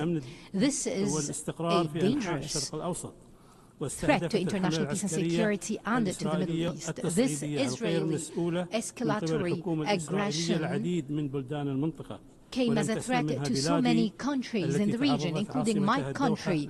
Our capital, Doha, has been subjected to a treacherous Israeli aggression that violated its territorial integrity, led to the killing of 6 martyrs, and put the entire region to the brink of danger. This was a violation of international law and the UN Charter, and we believe that Israel is fully responsible for this rogue aggression, which was condemned by the Security Council and the United Nations. We have participated in the preparation of this conference to come up with a document that will be balanced to ensure the participation of all. Today we must stress the establishment of a Palestinian statehood with sovereignty. The mic was cut off.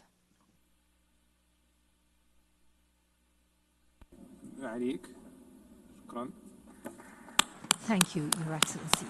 أشكر معاليكم على كلمتكم والآن نعطي الكلمة لمعالي وزير الدولة في الإمارات العربية المتحدة فليتفضل. The Minister of State in the UAE.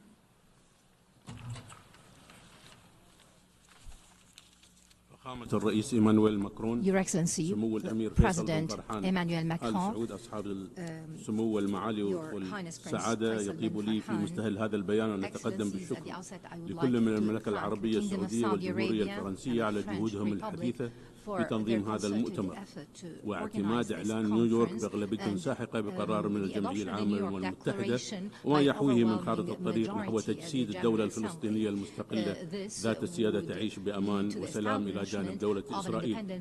كما نرحب بالاعترافات المتوالية بالدولة الفلسطينية وندعو الدول التي لم تعترف بالدولة الفلسطينية بعد للقيام بذلك، وفي ظل التطورات الخطيرة التي يشهدها قطاع غزة إلى جانب التهديدات الإسرائيلية المتوالية بضم الضفة الغربية وغيرها من الانتهاكات الجسيمة والمرفوضة، فلا بد من مواصلة العمل على تحقيق وقف فوري ودائم لإطلاق النار والإفراج عن الرهائن والمحتجزين وإدخال المساعدات الإنسانية بشكل كامل وغير مشروط إلى كافة أنحاء القطاع، وندعم جهود الوساطة التي تقوم بها مصر ودولة قطر والولايات المتحدة الأمريكية، ونجدد دعوة لمجلس الأمن لتحمل مسؤولياته القانونية والأخلاقية لردع إسرائيل إسرائيل ووقف الانتهاكات الإسرائيلية بالأراضي الفلسطينية المحتلة وتعديها في سائر المنطقة، محذرين مما تشكله من تداعيات بالغة الخطورة على الأمن والسلم الإقليمي والدولي.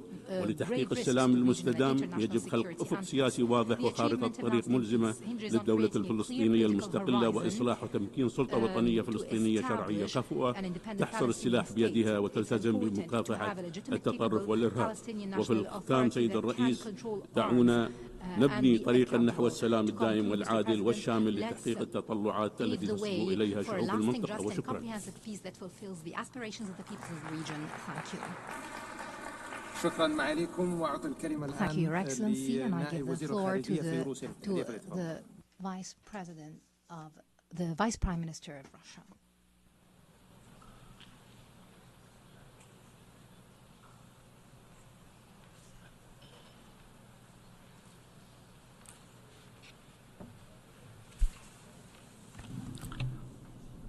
Уважаемые господа сопредседатели, дамы и господа, Distinguished co-chairs, ladies and происходящее на gentlemen, Ближнем Востоке what's превзошло happening все in the мыслимые и Middle немыслимые East пределы. has exceeded all thinkable and последние 3 года мы unthinkable стали limits over the свидетелями last 3 очевидной years. всплеска We've террористической seen угрозы, an uptick агрессивных in the terrorist посягательств на threat, суверенитет и aggressive территориальную целостность attacks on стран-членов ООН, sovereignty, нарушение and ее the устава, territorial атака integrity of на states, ядерные violations объекты, of the UN находившиеся Charter, под гарантиями МАГАТЭ. as well as В секторе attacks Газа в результате военной on операции sites under Израиля буквально на AEA наших глазах safeguards разразился before our массовый very рукотворный eyes. голод. We have seen Нуждающихся hunger, расстреливают в man-made очередях hunger. за продовольственными пайками.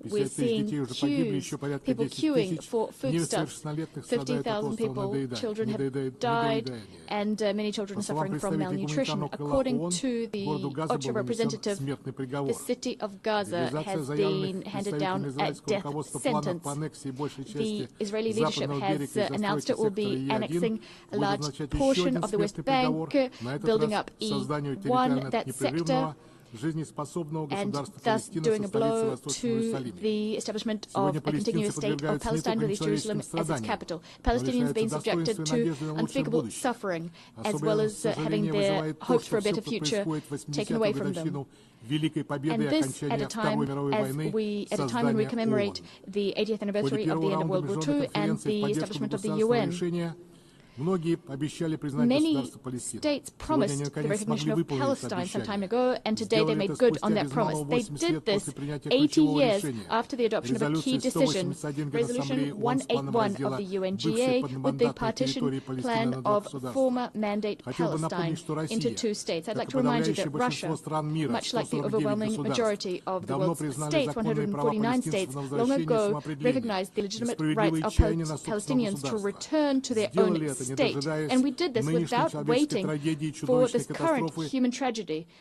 This speaker's microphone has been cut off.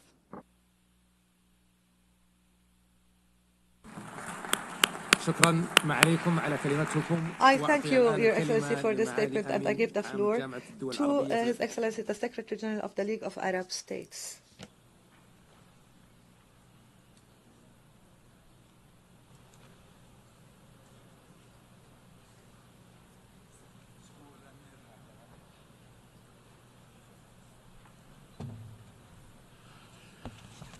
السيد الرئيس Your Excellency, we face an extraordinary moment by all standards and means, while the Israeli occupation is seeking now to bury the project of the Palestinian state on the streets of Gaza. We see the representatives of the overwhelming majority of the countries of the world and at highest levels to save this project. We are here today not to save the Palestinian state only, but to also save some of our common humanity. I would like to remind everyone that the state of Israel was established through a UN resolution, and the the states recognizing Israel had the biggest impact on the fact that it was established and given legitimacy. The UN resolutions stipulated the establishment of a Palestinian state to be established alongside Israel, but this state did not see the light of day for several reasons. We have a duty this important duty to make this conference a major milestone on a path that is important and a road that is irreversible towards implementing the two-state solution, and for the states to recognize the Palestinian state today. They should also have the duty of protecting Palestinians against systematic killing and the Palestinians against punitive measures that undermine future opportunities and bring us backwards. Thank you, Mr. President. I thank you, Your Excellency, for this statement. This would be our last speaker for this afternoon. The fifth plenary meeting is hereby resumed. I now invite my fellow co-chair Mesdames et Messieurs, je tenais à vous remercier, chefs d'État et de gouvernement, ministres des Affaires étrangères et représentants officiels, pour votre participation à cette conférence historique en marge de l'Assemblée générale des Nations Unies. Elle nous a permis de prendre acte des progrès significatifs réalisés depuis la conférence de juillet dernier. Et nous ne devons pas et nous n'allons pas nous arrêter là. Cet effort collectif indispensable doit se poursuivre dans les semaines à venir pour relever l'immense défi de transformer une réalité de guerre permanente sans espoir en une réalité de paix et de sécurité durable. Pour cela, le temps nous est compté au regard de l'extrême gravité de la situation et de la détresse des populations. La dynamique collective qui est aujourd'hui à l'œuvre doit se poursuivre par un travail rigoureux sur le jour d'après. Réforme de l'autorité palestinienne, désarmement et exclusion du Hamas et de la gouvernance, stabilisation et reconstruction de Gaza. Ces objectifs doivent permettre de bâtir aux côtés d'Israël un État palestinien indépendant et souverain, sovereign, independent Palestine state alongside Israel, guaranteeing everyone's security. As we chart this course, our only adversaries are extremism and hatred. Let us give them no ground whatsoever. Ours is the duty to stop Israeli and Palestinians from getting bogged down in an infinite spiral of violence. As the President of the Republic said, time has come for peace. Thank you.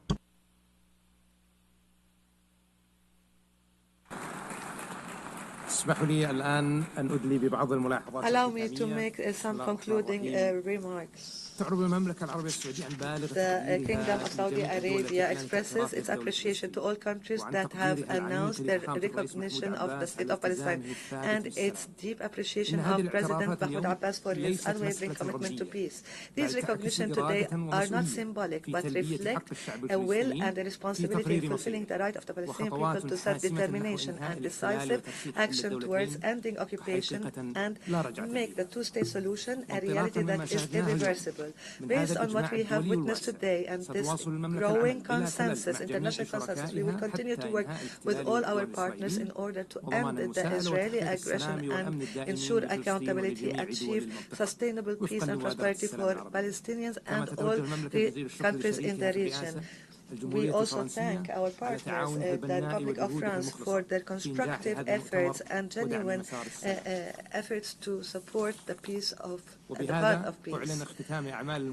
I therefore conclude and we come to the end of the conference for the peaceful settlement of the Palestinian question and the implementation of the two-state solution. The meeting is adjourned.